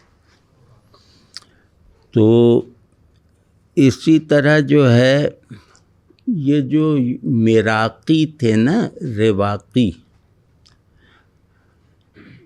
یہ ان کا مزاج ہے رواقیت.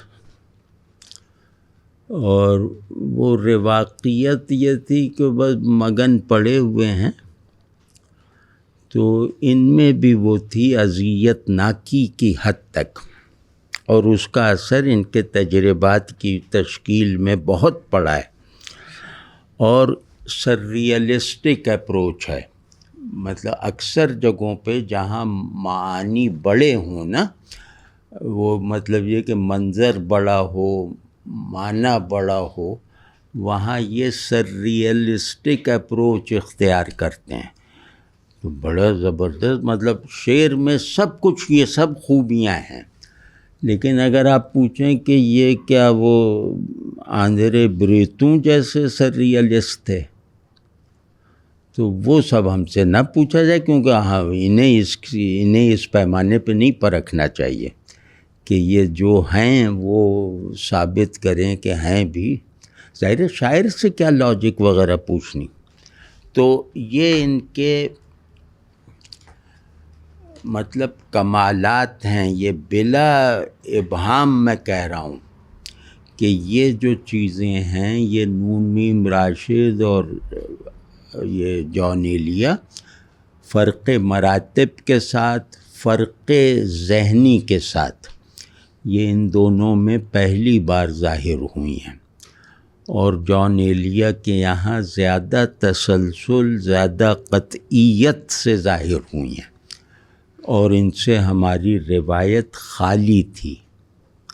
تو یہ ایک جملہ مدحیہ ہے، اور بہت بڑی مداحی ہے بھائی، یہ کوئی معمولی واہ واہ نہیں ہے. تو باقی یہ کہ ظاہر شاعر ہیں، شاعر بس ویسے ہی ہوتے ہیں. تو دوسرے یہ کہ ان کی جو نظم ہے درخت زرد، اس کے بارے میں وہ کیونکہ لمبی نظم ہے تو اجمالاً ایک دو باتیں کروں، لیکن اس کے لیے ہم اپنے چینل سے درخت زرد پہ گفتگو کریں گے. ہم نے ایک سلسلہ شروع کیا ہے جدید شاعروں کی بڑی نظمیں، تو اس میں درخت زرد شامل ہے.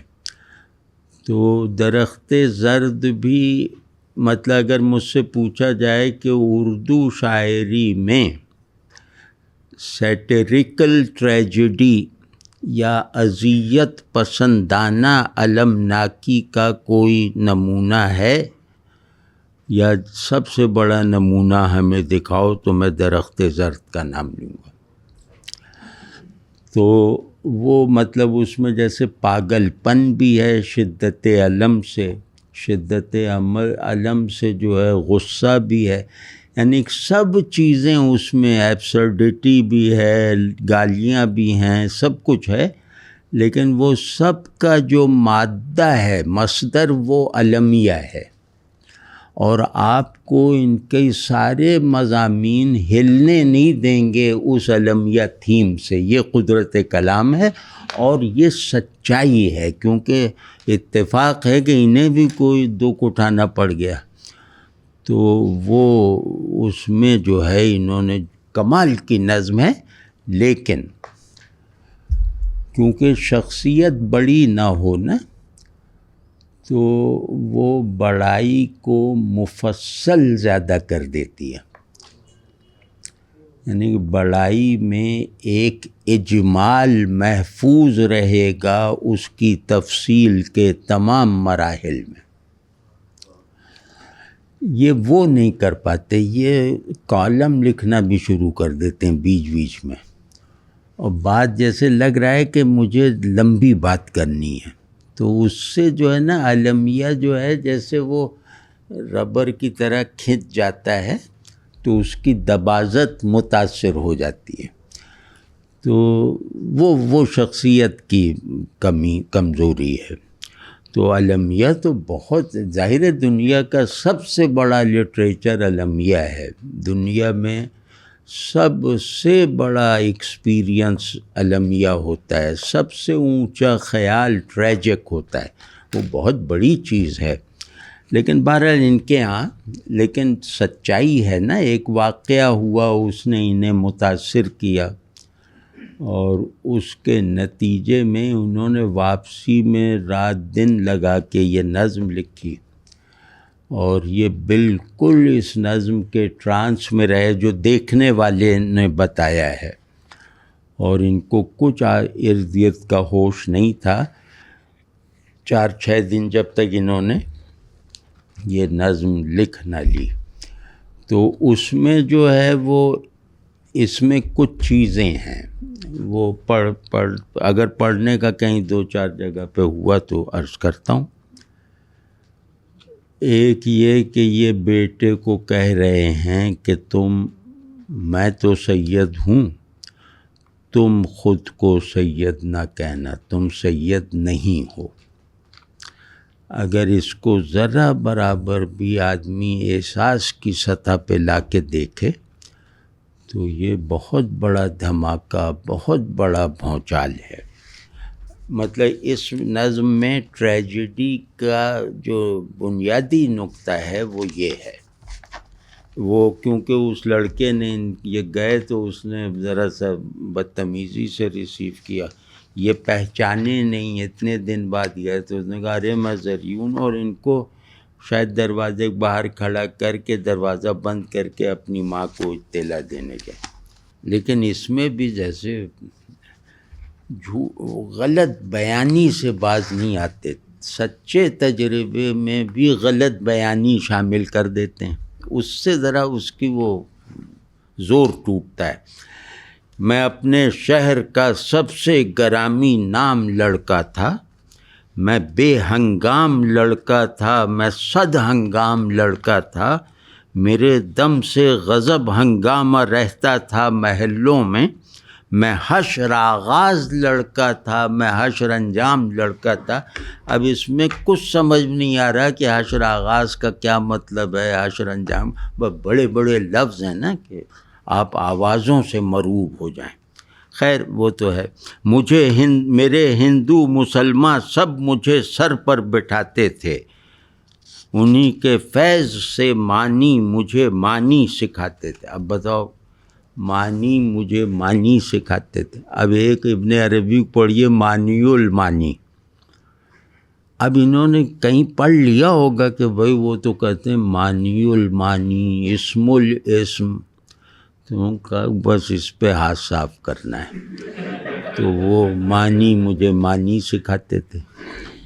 تو سخن بہتا چلا آتا ہے بے باعث کے ہونٹوں سے۔ اب ذرا سا یہ دیکھے گا، یہ ٹریجڈی کا ایسنس ہے اس نظم میں۔ تو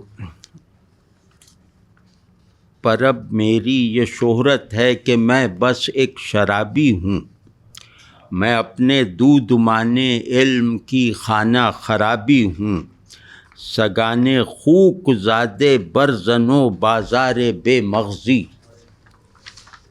میری جانب اب اپنے تھوبڑے شاہانہ کرتے ہیں، زنا زادے میری عزت بھی گستاخانہ کرتے ہیں، کمینے شرم بھی اب مجھ سے بے شرمانہ کرتے ہیں، مجھے اس شام سے، اب دیکھیے یہ اینڈ ہے اس نظم کا، مجھے اس شام سے اپنے لبوں پر ایک سخن لانا، علی درویش تھا، حضرت علی درویش تھا، تم اس کو اپنا جد نہ بتلانا،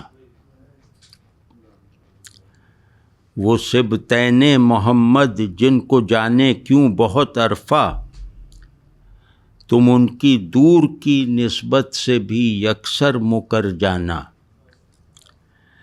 کہ اس نسبت سے زہر و زخم کو سہنا ضروری ہے، عجب غیرت سے غلطیدہ بخوں رہنا ضروری ہے، وہ ناموں کا درخت زرد تھا اور اس کی شاخوں کو کسی تنور کے ہیزم کی خاکستر ہی بننا تھا، اور نسب ناموں کے ہم نے کتنے ہی پرچم لپیٹے ہیں، میرے ہم شہر زریون ایک فسوں ہے نسل، ہم دونوں فقط آدم کے بیٹے ہیں، فقط آدم کے بیٹے ہیں۔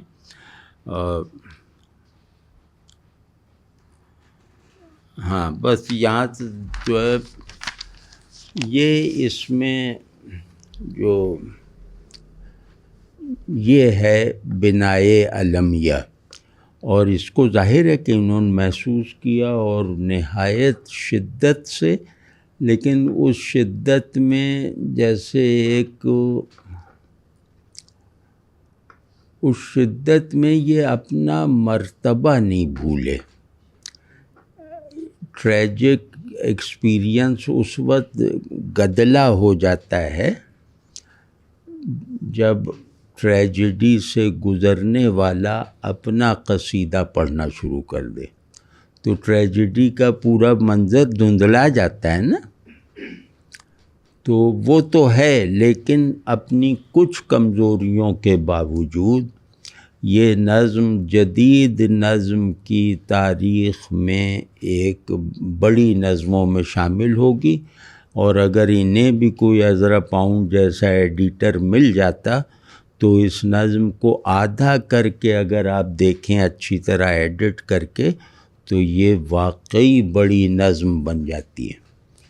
لیکن اس میں سب جو انگریزی لکھنا اور پتہ نہیں کیا کیا ہے، وہ ذرا اس میں اتھلا پن پیدا کر دیتا ہے۔ جیسے ویسٹ لینڈ دگنی ضخامت کی تھی، عزرا پاؤنڈ نے اسے آدھا کاٹا ہے، اور وہ اصل جو مسودہ ہے وہ بھی محفوظ ہے۔ تو جو لوگ موازنہ کرتے ہیں وہ کہتے ہیں کہ عزرا پاؤنڈ نے ایلیٹ کو 20ویں صدی کا سب سے بڑا شاعر بنایا، ورنہ اگر ویسٹ لینڈ اپنی اصل صورت میں چھپتی تو وہ ایک ریسرچ بک ٹائپ کی ہوتی۔ میرا نام منیب الحسن ہے، اور ابھی ہم نے جان ایلیا پر احمد جاوید صاحب کی گفتگو کا دوسرا حصہ سماعت کیا۔ اس گفتگو یا اس پورے لیکچر کے دوران چند ایک سوالات ایک طفلانہ نوعیت کے میرے ذہن میں آئے، وہ میں آپ کے سامنے رکھنا چاہوں گا۔ ایک بات تو یہ ہم نے دیکھی کہ آپ نے جان ایلیا کی شاعری کے چنیدہ حصے بھی پڑھے، ان کی نظم بھی پڑھی، بالخصوص ان کے دیباچے پر آپ کی نظر رہی۔ تو کیا کسی شاعر کو یا اس کے کلی اور داخلی پیرائے میں دیکھنا چاہیے، یا اس کی نثر کو اس کے ساتھ رکھنا چاہیے؟ ہم نے دیکھا کہ شاعری میں بہت سارے شاعر ایسے ہیں جن کا دیباچہ یا ان کا سارے ورک یا ان کی کتابوں کے دیباچے افلیپ کسی اور نے لکھے، انہوں نے خود کچھ نہیں لکھا، کچھ نے حالی کی طرح لکھا تو وہ الگ سے کتاب بن گئی، مقدمہ شعر و شاعری کی طرح۔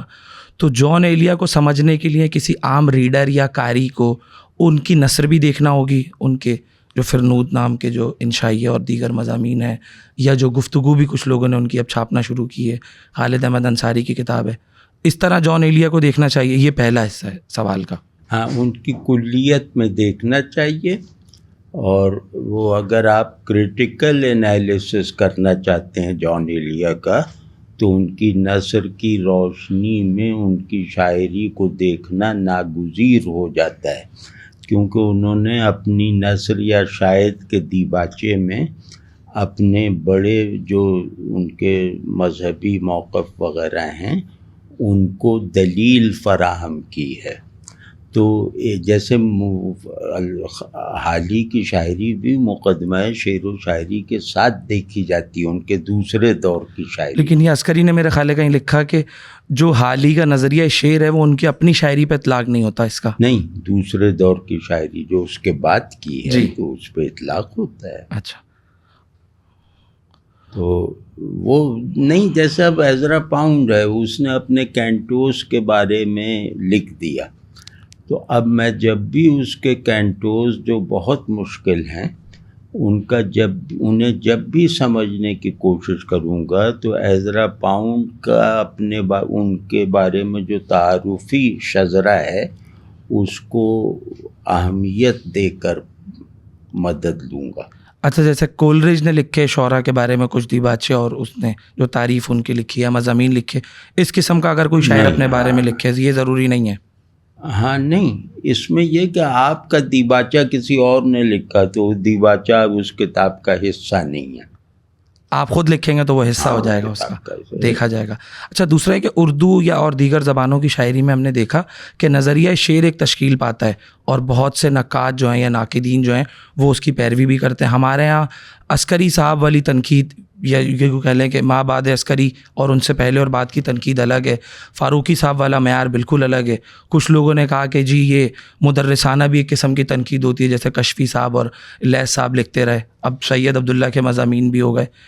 تو جان ایلیا کی شاعری کے لیے کس قسم کی، یعنی کون سا یوں کہہ لیں کہ تنقید کا دروازہ دیکھیں، کس قسم کی تنقید میں نے پرکھیں؟ اگر عسکری صاحب توجہ کرتے تو وہ جان ایلیا پر بہت زیادہ گہرائی میں جا کے کلام کر سکتے تھے، کیونکہ شاعر کے مضامین کو شاعر کے مسائل کی طرح بھی دیکھا جاتا ہے تجزیہ کرنے کے لیے، تو وہ اس کام کو کرتے.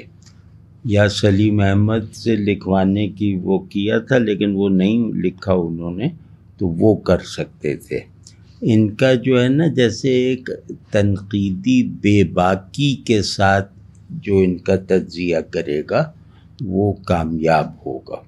اچھا ان کی شاعری کے جو صوتی اثرات اور بلند آہنگی پہ ہم نے بات کی، اس کو جیسے نارنگ صاحب نے اقبال کی نظموں میں دیکھا اور اسلوب انصاری نے دیکھا، ان کی نظموں پہ کوئی ایسا کوئی کام ہوا یا شاعری پہ صوتی اثرات کے حوالے سے اس کے؟ ہو سکتا ہے لیکن وہ حصہ ان کے یہاں محدود ہے.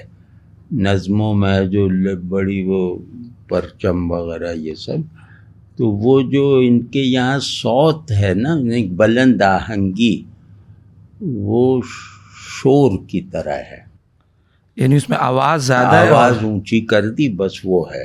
جیسے اقبال ہے نا میرے طوفان یم بیم دجلہ بدجلہ، وہ اس کی وجہ ان کی بہور کا انتخاب تو نہیں اقبال کی؟ نہیں بہور انہوں نے بھی وہی استعمال کی ٹریٹمنٹ، لیکن نا ہاں بہور سے کچھ نہیں ہوتا، مطلب ایز سچ بہور سے آہنگ جو ہے بڑا نہیں بنایا جا سکتا. لیکن وہ مسجد کرتبہ کی تنقید میں لکھا ہے زوئے انصاری نے اور گوپی چند نارنگ نے کہ بھائی اس نظم کے لیے یہی بحر جو ہے نا وہ ٹھیک ہے.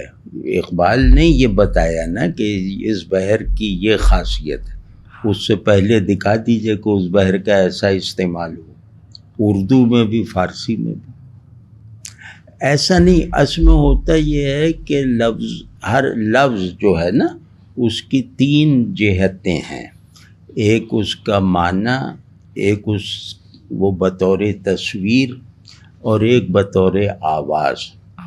اور بڑا شاعر ان تینوں کو یکجان رکھتا ہے، جیسے غالب ہیں ایک ہارمنی کریٹ کرتا ہے تینوں کے درمیان ایک ہارمنی کریٹ کرتا ہے بڑا شاعر، ہارمونی بلکہ ایک وحدت کی حد تک پہنچی ہوئی ہارمونی. جیسے اقبال ہے نا میں کھٹکتا ہوں دل یزداں میں کانٹے کی طرح، کھٹکنا ایسا آپ کہیں نہیں دکھا سکتے. یہ جو آواز ہے نا یہ اس کے معنی کو مکمل کرتی ہے، صرف آواز. ہاں یہ جو ہے نا تو فقط اللہ اللہ اللہ، یہ گھنٹے کھڑے ہو جاتے ہیں. تو یہ والی کیفیت ظاہر ہے کہ بڑے شاعروں میں بھی چند کو ہوتی ہے، تو یہ والی آواز جان ایلیا کے بس کی بات نہیں تھی، کیونکہ اس میں جیسے زیادہ بلند آواز زیادہ گہرے سینے سے نکلتی ہے، تو جس کے سینے میں گہرائی نہیں ہے اس کی آواز میں بلندی نہیں آ سکتی. ایک سوال بس آخری اور یہ تھا کہ جیسے ہم نے دیکھا یا میں نے کہیں پڑھا کہ فاروقی صاحب نے لکھا بھائی منیر نیازی عجیب شاعر ہے، اس نے اپنے معاصرین میں سے کسی کا اثر قبول نہیں کیا. یہ جملہ ان کا بہت مشہور ہو گیا، اس کی صنعت کے لیے انہوں نے 3-4 مصرے بھی سنائے منیر نیازی کے، اور واقعہ بھی لکھ دیا تنقیدی مضمون میں کسی نے کہ جی دل کا آپریشن ہو رہا تھا اور پیچھے کوئی ان کی ریل والی غزل انہیں سنا رہا تھا، فاروقی صاحب نے سنی. کیا جان ایلیا نے اپنے معاصرین میں سے کسی کا اثر قبول کیا؟ نہیں. اور جان ایلیا منیر نیازی سے بہتر شاعر ہیں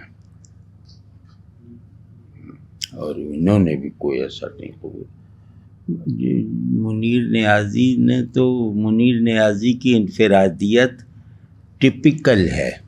ٹپیکل سے مراد یہ کہ انہیں کچھ سانچے مل گئے وہ اسی میں سب ڈالتے چلے گئے.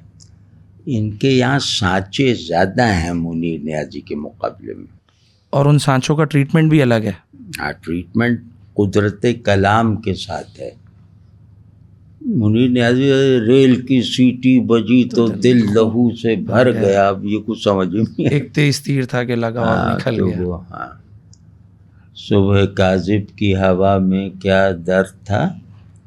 تو یہ جو ہے اس سے ہم خود کو ریلیٹ نہیں کر پاتے اور یہ قدرت کلام کے ساتھ نہیں ہے. قدرت کلام کے ساتھ نہیں ہے. شکریہ. میرا نام اقبال خورشید ہے اور میں ایک انٹرویور ہوں. تو انٹرویو کے حوالے سے آپ سے سوال کروں گا کہ اسد محمد خان نے ایک بار جان ایلیا سے متعلق گفتگو کرتے ہوئے کہا کہ جان جو اشعار سناتا تھا مشاعرے میں وہ اشعار مجھے اتنے پسند نہیں تھے، مگر جو چیزیں جو نظمیں اس نے کہیں وہ بہت گئی، لیکن مشاعرے کی وجہ سے مشاعرے کی شاعری نے جان کو نقصان پہنچایا. اسد محمد خان یہ کہتے ہیں. تو آپ کی گفتگو جب میں سن رہا تھا تو مجھے ایسا لگتا ہے کہ شاید وہ مشاعرے کی شاعری تھی جس کی وجہ سے جان اب تک سروائیو بھی کر رہا ہے، لیکن جو سنجیدہ تجزیہ کار ہیں ان کی جانب سے اس پہ تنقید بھی ہو رہی ہے. ہاں جان اصل میں وہ مقبولیت کو بہت اہمیت دینے لگے تھے اور وہ ڈیمانڈ کو بہت چالاکی سے دیکھتے تھے اور اس کو مطلب اس کو پرفارمنس سے بھی وہ پورا کرتے تھے. ان کے شعر کے معنی میں ان کا چہرہ پیچھے ہمیشہ رہتا ہے یوں یوں کرتا ہوا، کالا چشمہ پہنے ہوئے. تو وہ جو ہے وہ ان کی مقبول شاعری جیسے، تو انہوں نے اس طرح اپنے آپ کو نقصان پہنچایا. بطور تخلیق کار نقصان پہنچایا. بطور تخلیق کار خود کو نقصان بہت شدید نقصان، کیونکہ جو چیزیں وہ مشاعروں میں نہیں پڑھ سکتے تھے اپنی لکھی ہوئی، اصل شاعری ان کی وہ ہے. یہ سب نہیں تم میرا نام کیوں نہیں لیتی ہو، وہ ہر جگہ پڑھے چلے جا رہے ہیں اور ان کو کبھی زندگی میں کسی نے التفات سے خاتون نے نہیں مخاطب کیا ہوگا، اب اس میں اتنا حق جتا رہے ہیں کہ تم میرا نام کیوں نہیں لیتے. اچھا آپ نے کہا کہ مقبولیت سے انہیں بہت نقصان پہنچا، تو شاعری کا جو کلچر ہے اس میں واہ واہ کا تو تصور ہے، تو مقبولیت کی خواہش جو ہے وہ کیا شاعر کے لیے غلط نہیں؟ وہ ہے نا کہ تحسین ناشناس و سکوت سخن شناس، صاحب دو شیر می شکند قدر شیر را، کہ صاحب شیر کا درجہ دو چیزیں جو ہیں وہ کم کر دیتی ہیں بلکہ برباد کر دیتی ہیں. ایک یہ کہ جاہلوں کا واہ واہ کہنا اور عالموں کی خاموشی. تو جان ایلیا اس بات کا سب سے بڑا نمونہ ہے کہ ان کے شعر سنتے وقت جاننے والا چپ رہتا تھا اور جوہلا اچھل اچھل کے داد دیتے تھے. صحیح. آخری سوال میں آپ سے کرنا چاہوں گا کہ آپ نے جو جان کے بارے میں کہا کہ ایک ایسا شخص جو معنی کو رد کرتا ہے یا جو کسی بھی تصور کو نہیں مانتا، تو یہ جو پوسٹ ماڈرن تصور ہے ہمارے ہاں مابعد جدید، اس کے اندر بھی کہ کوئی حقیقت حتمی حقیقت نہیں ہے. تو کیا جان بھی اسی اسکول، کہیں ہم ان کو اس خانے میں سانچے میں رکھ سکتے ہیں؟ نہیں دیکھیں نا، میں مثال دیتا ہوں کہ ہمارا ایک پنواڑی ہے وہ بھی کہتا ہے حقیقت وغیرہ کچھ نہیں. صحیح. اور وہ ژاک دیریدا بھی کہتا ہے حقیقت وغیرہ کچھ نہیں. اب الفاظ یکساں ہیں تو یہی یکسانی سے جان ایلیا نے فائدہ اٹھایا. صحیح. مطلب انہیں تھوڑی پتہ تھا کہ میں کیا کہہ رہا ہوں. صحیح. ہاں یہ بات میں ذاتی واقفیت ذاتی تجربے کی بنیاد پہ، وہ مطلب لائبنیز کی 4 لائنیں نہیں پڑھ سکتے تھے. صحیح. ایک لائن نہیں. اور لائبنیز کے چیمپئن بنے ہوئے تھے اور لائبنیز کا ترجمہ بھی اردو فارسی میں نہیں ہوا تھا. لائبنیز کا ترجمہ نہیں ہو سکتا. تو لائبنیز، عظیم لائبنیز، اور پڑھا لکھا کچھ نہیں، وہ ادھر سن لیا ادھر سن لیا، عظیم لائبنیز. صحیح. نہیں وہ خیر شاعر کو اچھی لگتی ہے، جیسے غالب لغت نویس سے بڑھ گئے تھے اور اپنا ایک فرضی استاد بنا لیا تھا. تو شاعروں کو سب جائز ہے. سب جائز ہے. لیکن آپ بس شاعر بنے رہیں تو سب آپ کو لائسنس ہے. کہ وہ نہیں کہ ہمارے ایک دوست تھے مضافاتی شاعر، استاد تھے، استاد باقاعدہ مطلب شاگردوں والے استاد تھے. وہ کہتے ہیں کہ میں نے ہر ذہن میں جھانکا ہے ارسطو کی طرح. ایک طفل کے مکتب ہے فلا تو میرے آگے. یہ انشا نے کہا ہے، نہیں مصفی نے، کہ ایک طفل کے مطلب ہے کیا ہے، طفل کے مکتب ہے فلا تو. اب ٹھیک اب کہتے ہیں برا نہیں لگتا ہے، لیکن اس دعوے میں مصفی سچا ہو جائے، یعنی اصرار کرنے لگے، ہوش میں آ کر بھی یہ کہنے لگے، تو پھر اس کو پاگل خانے میں بند کروائیں گے. صحیح. بہت شکریہ. کچھ اور دوست بھی سوال کریں گے تو آپ سے اجازت چاہوں گا. میرا نام حسان خان ہے، اور آپ کی تقریر جو جان ایلیا پہ ہوئے اس پہ کو سن کے دو چھوٹے سے ایک سوال ذہن میں آئے. ایک تو آپ نے فرمایا کہ جان ایلیا کے جو شاعری ہے اس میں مضامین بہت ملتے ہیں لیکن کوئی بڑا معنی نہیں ملتا، تو اس کی تھوڑی سی وضاحت چاہ رہا ہوں کہ مضمون اور معنی میں کیا فرق ہے، اور اگر کسی شعر کی مثال سے آپ یہ ہمیں سمجھا دیں کہ اس میں مضمون بہت اچھا ہے لیکن کوئی بڑا معنی نہیں ہے، تو مضمون اور معنی کی ایک وضاحت تھوڑی سی میرا ذہن چاہ رہا ہے. اچھا، دوسرا سوال یہ ہے کہ کچھ سال پہلے خلیل الرحمان قمر صاحب کی ایک ویڈیو وائرل ہوئی تھی، اس میں انہوں نے ایک بیان دیا تھا کہ جان ایلیا کا ایک شعر ہے، مجھ سے ملنے کو آپ آئیں بیٹھیے میں بلا کے لاتا ہوں. تو ان کا دعویٰ تھا کہ یہ اردو کے جتنے بھی دیوان ہیں ان سے زیادہ یہ بہتر شعر ہے. تو اب یہ پوچھنا اسی لیے تو خلیل الرحمان قمر ہیں. تو وہ پوچھنا چاہ رہا تھا کہ یہ واقعی اس میں کوئی کسی بھی طرح کی اس بات میں حقیقت ہے یا یہ بالکل مبالغہ، اور اس شعر کے اگر کوئی محاسن یا معائب ہیں تو اس کے بارے میں نہیں. یہ شعر اچھا، اس شعری تکنیک کے اعتبار سے یہ اچھا شعر ہے، لیکن اگر آپ یہ کہیں گے کہ معنی کے اعتبار سے تو یہ محمل شعر ہے. صحیح. اب ایک آدمی کہتا ہے کہ دیر سے بے خودی لے گئی کہاں ہم کو، دیر سے انتظار ہے اپنا. تو یہ جو اپنی دولختی کا تصور ہے یہ بہت بڑا تصور ہے. وہ یہ نہیں کہ خود ہی لڑکا سا میں نکل آیا. آپ کے سیلف ادرنیس کا جو حال ہے وہ یہ ہے کہ خود ہی لڑکا سا، خود ہی کیا دروازے دستک دی، خود ہی لڑکا سا میں. نہیں، یہ بس شاعر کو سب روا ہے، اور مطلب اس پہ ہنستے ہیں، مطلب خوش ہو کر. جیسے استاد ذوق سنے تو کہیں گے ہاں بھائی کمال. لیکن اگر آپ وہ کسی اس ڈسپلن کے آدمی کے آگے جا کے ضد کر لیں گے کہ یہ میں نے سیلف ایلینیشن اور سیلف وہ فلاں کیا ہے، تو وہ کہے گا میاں جاؤ اپنا کام کرو.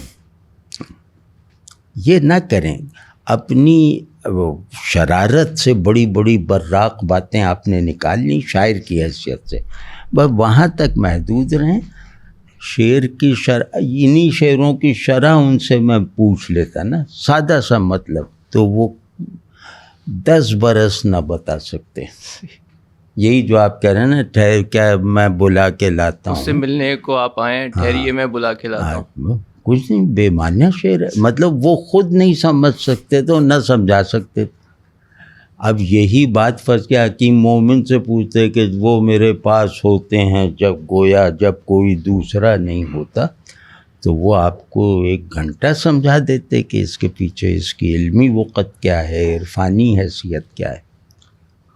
اچھا وہ آئیں گے. اچھا مضمون اور معنی کا جو فرق ہے. ہاں وہ میں نے کچھ عرض بھی کیا تھا کہ مضمون ہاریزنٹل ہوتا ہے، ترکیبی ہوتا ہے، کسی خبر کی طرح ہوتا ہے. جیسے میں عرض کرتا ہوں کہ کیا میں بھی میر کے یہاں سے، کیا میں بھی پریشانی یہ خاطر سے قرین تھا اب مضمون کی نظرت یہ ہے کہ ایک عام سے واقعے میں انہوں نے ایک پہلو پیدا کیا. کیا میں بھی پریشانی خاطر سے قرین تھا، آنکھیں تو کہیں تھیں دل غم دیدہ کہیں تھا. اس سچویشن بنائیے نا، اور یہ مضمون کہ آنکھیں کہیں دل غم دیدہ کہیں، پھر الفاظ کا استعمال، یہ اس کو کہلائے گا کہ دیکھو کیا مضمون باندھا ہے کہ پریشانی اور دل ادھر اور آنکھ ادھر، مطلب کئی اس کے زاویے ہیں، اور اس میں رعایات لفظی بہت کردار ادا کرتی ہیں مضمون بندی میں. لیکن معنی جیسے جوش صاحب کا ہے نا کہ وہ زندگی باگیشری سارنگ دیپک سوہنی، اور زندگی فلاں فلاں فلاں، ایک لفظوں کی ریل گاڑی چلا دیے.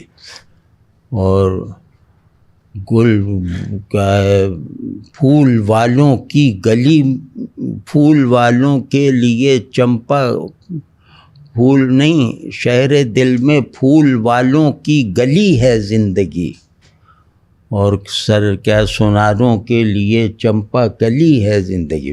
آواز بہت، مطلب قدرت کلام بھی بہت.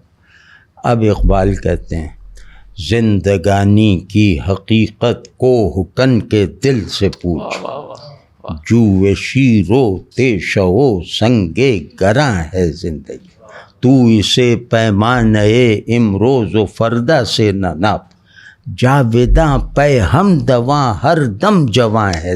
آوازیں دیکھ رہے ہیں کیا ہیں؟ وہ ہے کہ پھول والوں کی گلی میں کیا ہے، وہ زندگی کیا ہے، چمپا کلی ہے، شہر دل میں پھول والوں کی گلی ہے. اب اس سے کیا سمجھ میں آیا؟ مطلب ایک عجیب طرح کی زندگی ہے جس سے پناہ مانگنی چاہیے.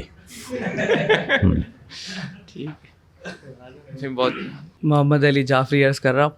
ہاں ماشاء اللہ. یہ جان ایلیا کی جو ایکسینٹرسٹی کہہ لیجیے، یا ان کا پاگل پن، یا جو یہ نشست ہماری گزری، اس میں ان کے تشیع زدگی اور کامریڈ پن کا کتنا ہاتھ ہے؟ اس میں ان کے تشیع زدہ ہونے نہیں اور کامریڈ پن ہونے کا کتنا ہاتھ ہے؟ نہیں، میرا خیال ہے وہ کمیٹڈ کو کسی نظریے سے نہیں تھے، نہ وہ کامریڈ تھے نہ وہ شیعہ تھے، کیونکہ اب لوگ اس کانٹیکسٹ کو نہیں دیکھتے نا کہ یو پی کا جو کلچر ہے وہ شیعی کلچر ہے، اور وہ وہابیوں میں بھی اڈاپٹڈ، ہندو بھی اسی کو اڈاپٹ کیے میں، تو ان بنیادوں پہ نہیں. اگر ہم شیعی اعتقاد کی بات کر رہے ہیں تو وہ سرے سے نہیں، وہ بالکل نہیں. اور دوسرا یہ کہ وہ کامریڈ کہاں سے ہوں گے؟ کامریڈ کو کچھ کام وام کرنا پڑتا ہے، کچھ ختم. نہیں، وہ خدا نہیں ہے تو کیا حق کو چھوڑ دیں شیخ؟ نہیں، وہ ایسی شرارت سی ہے. اچھا، وہ نہیں، وہ مطلب اس کی وہ ایک شعر کو بنیاد بنا کر ایک پورا تھیسس کھڑا کر دینا. لیکن یہ ہے کہ شیعہ انہیں شیعہ کی حیثیت سے ڈیفینڈ کرنے کی عادت ڈالے ہوئے ہیں. اچھا، کراچی میں بڑے، وہ تو میرا دوست ہے، وہ تو اچھا خاصا عالم ہے، لیکن اس کا ان پہ دماغ خراب ہو جاتا ہے اور اسے معلوم ہے کہ یہ ملحد ہیں اور فلاں ہیں ڈھما ہیں، لیکن یہ ایک شعر ایسا ہے کہ ہر شیعہ پہ جان ایلیا کا دفاع واجب کر دیا ہے. یہ خدا نہیں ہے تو کیا حق کو چھوڑ. یہ سب نہیں. شیعیت اصل میں اپنی ساخت میں کوئی آرگنائزڈ ریلیجن کی طرح نہیں ہے، تحریک ہے، یہ کلچر ہے اور یہ رچ بس جاتا ہے. جیسے ہمارا کلچر شیعی کلچر تھا، جیسے محرم منانا، اور یہ شیعہ سنی وہ مسابقت ہوتی تھی محرم میں، ہم جا کے ان کی مجلسوں سے چوری کر کے لے آتے تھے، وہ ہمارے شاعروں کے شعر اٹھا کے لے جاتے. اس طرح ایک کلچر تھا یو پی میں. تو باقی یہ کہ وہ اولاد علی میں سے تھے تو وہ اس طرح کہہ رہے ہیں جیسے ایک چلو ناخلف بیٹا ہے لیکن باپ کا وہ تو حامی ہے نا، آپ کی مخالفت تھوڑی کرے گا. اور سستے سرخے پن کو کیا کہیں گے ہاں؟ آپ ان کے جو کہیں گے سرخے بھی نہیں تھے، اس کے بارے میں کیا فرمائیں کچھ گے؟ بھی، وہ صرف ایک انارکسٹ تھے، نہیلسٹ تھے، اچھا، اور سنکی سے آدمی تھے، ہر چیز غلط ہے. ان سے کہیں یہ یا 2 + 2 4 ہوتے ہیں تو پوری کوشش کریں گے کہ نہیں ہوتے. وہ نہیلسٹ تھے، بس نفی پسند، اور اس طرح کا تعصب وغیرہ یا کوئی چیز ان میں نہیں تھی. یہ نہیں، یہ انہوں نے، ان کو شاید قافیہ باندھنا پڑ گیا تو انہوں نے عجیب طرح سے باندھ دیا. ہاں ایسے نہیں تھے، بے ضرر سے آدمی تھے بالکل، اور کمٹ کہیں کر ہی نہیں سکتے تھے. اب وہ ہو سکتا ہے شیعہ نہ ہونے کی وجہ وہ ماتم کرنے کی مشقت سے بچنا ہو، مطلب کچھ بھی ہو سکتا ہے. یہ یوسفیانہ جملہ ہے حضور. اب ظاہر سینہ لال کرنا ہے کوئی آسان کا، اور دھوپ میں چلنا اور فلاں ڈماغ. میں تو جانوں ہوں اس طرح سے ڈرے ہے، میں تو جانوں ہوں اس طرح سے ڈرے ہے. Thank you sir. جان ایلیا اور اینڈ آف ایکسپیرینس، ان کے ظاہر ہے کہ ٹریجڈی کی آپ بات کر رہے تھے، تو ان کی شاعری میں جو اینڈ آف ایکسپیرینس ہے ان کے شعر کا، وہ ٹریجک سے زیادہ جو ہے ہمیں گروٹیسک نظر آتا ہے. کیا ہے؟ گروٹیسک زیادہ ہے ٹریجک کا، کیونکہ ٹریجڈی میں ایک خاص طرح کی ٹرانسینڈنس ہوتی ہے اور وہ ان کے یہاں نہیں ہے. تو ان کی اگر ہم ایپسٹمک یوٹیلیٹی کی بات کریں، اور ظاہر ہے کہ ٹریجڈی کی اور بڑی ٹریجڈی کی، خصوصاً تھیٹر آف ایبسرڈ کی بڑی مثالیں آپ کے پاس بھی ہیں اور ہمارے سب کے ذہن میں ہیں. تو وہ دیکھتے ہوئے اگر ہم بیکٹ کی بات کریں، کہ کہیں کہ مطلب 20ویں صدی میں بیکٹ ہے اور ابھی 21ویں صدی میں جان ایلیا ہیں، تو بیکٹ کے یہاں لفظ کی سطح پہ، پرینیل سطح پہ بھلے نہ ہو، لیکن ایک طرح کی ٹرانسینڈنس ہے. مطلب اس کی ٹریجڈی سارڈیڈ یا اس طرح کی نہیں ہے، لیچرس ٹریجڈی نہیں ہے. کہ جان ایلیا کی جو ٹریجڈی ہے ٹوٹل جو ہے وہ ایز اے بایو بینگ نظر آتی ہے، اس میں سائیکک ہے. جی سائیکک. تو اس کے حوالے سے کچھ بتائیے. ہاں آپ بالکل صحیح کہہ رہے ہیں. صحیح تو ہے، لیکن اس میں کمزوری کیوں ہے؟ ایسی کمزوری نہیں، اصل میں سبسٹنس کو علمی انداز سے نہیں دیکھا جاتا شاعری میں، کہ ٹریجڈی چلو وہ ایرسٹوٹیلین ٹریجڈی نہ صحیح، لیکن آپ کو غمگین کر رہی ہے یا ٹریجڈی کے اظہار کی روایت میں اضافہ کر رہی ہے، چاہے ٹریجڈی وہ گھٹیا سی ہو. تو اس کو، یہ جو غزل میں نے پڑھی ہے نا، یہ ٹریجڈی اپنے سبسٹنس میں نہیں ہے، لیکن اس کا جو اظہار ہے وہ جیسے اداس کر دینے والا ہے، اور مطلب قدرت کلام کے ساتھ ہے. وہ تو میں ٹریجڈی جان ایلیا کی زندگی سے خارج تھی، مطلب ان کے ایکسپیرینسز جو ہیں وہ ٹریجک نہیں ہیں، وہ جارحانہ ہیں. تو وہ نہیں، لیکن اس غزل کی حد تک میں نے یہ کہا. اور یہ جو کیا نام ہے، یہ جو پڑھ رہے تھے علی زریون، اور لیکن یہ بات آپ کی جیسے بڑی شاعری کو جانچنے والی ہے کہ ٹریجڈی ٹرانسینڈنس کے بغیر بے معنی ہے. بالکل، جبھی تو ہم کہنا ہر علم کی انتہا ٹریجڈی ہے. ایک تو یہ، دوسرے یہ کہ وہ 20ویں صدی میں بیکٹ تھا، وہ جو ہے تھیٹر آف دی ایبسرڈ والا، تو لوگ اب لوگوں کا یہاں جو چاہے کہتے پھریں. وہ کہتے ہیں 20ویں صدی میں بیکٹ اور 21ویں صدی میں جان ایلیا. یہ ایسے ہی ہے جیسے عبید اللہ علیم ہمارے دوست تھے، انہوں نے شعر کہا کہ پہلا شاعر میر ہوا ہے، اس کے بعد ہوں میں. تو مطلب پہلا 20ویں صدی میں بیکٹ اور 21ویں صدی میں جان ایلیا. اس کا مطلب یہ ہے کہ 20ویں صدی میں انسان شعور کے ساتھ اور 21ویں صدی میں شعور کے بغیر. کہ 20ویں صدی میں ہرکولس اور 21ویں میں گلیور، یا کیا وہ جو ہے، یہ نہیں، کوئی میچ نہیں. اور یہ بہت مطلب گستاخانہ باتیں ہیں کہ بیکٹ کہاں، بیکٹ کے لوگ اس شبے میں پڑ جاتے ہیں کہ شیکسپیئر اس سے کیسے بڑا ہے.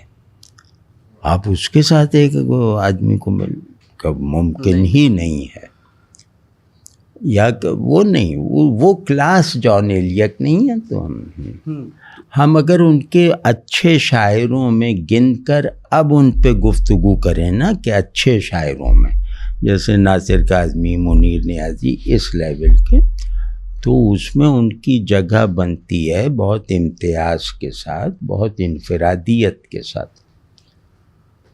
نہیں، میں یہ نہیں کہہ رہا تھا، مطلب ایک رائے جو ایک عام رائے ہے، رائج رائے جو ہے وہی کسی صدی میں جو کنسیڈر کیا جاتا ہے، میں تو خود وہی بات کہہ رہا ہوں کہ ٹرانسجینڈنس کی کمی ہے، ٹریجڈی نہ بن سکنے کی وجہ سے یہی آپ کی بات ہی کی تائید کر رہا ہوں دونوں۔ اور ساتھ میں وہ آپ نے کہا کہ شروع میں آپ نے بات کی تھی سمبلزم کے حوالے سے کہ اردو کے حوالے سے اور بالخصوص جان ایلیا کے جو ہے لفظ کیریکٹر نہیں بن پاتا، ہاں، تو لفظ کا کیریکٹر بننے میں پری ریکویزٹس کیا ہوتی ہیں، اس میں ایبسنس کا کتنا حصہ ہوتا ہے اور پریزنس کا کتنا حصہ ہوتا ہے، لفظ کی ایبسنس اور پریزنس؟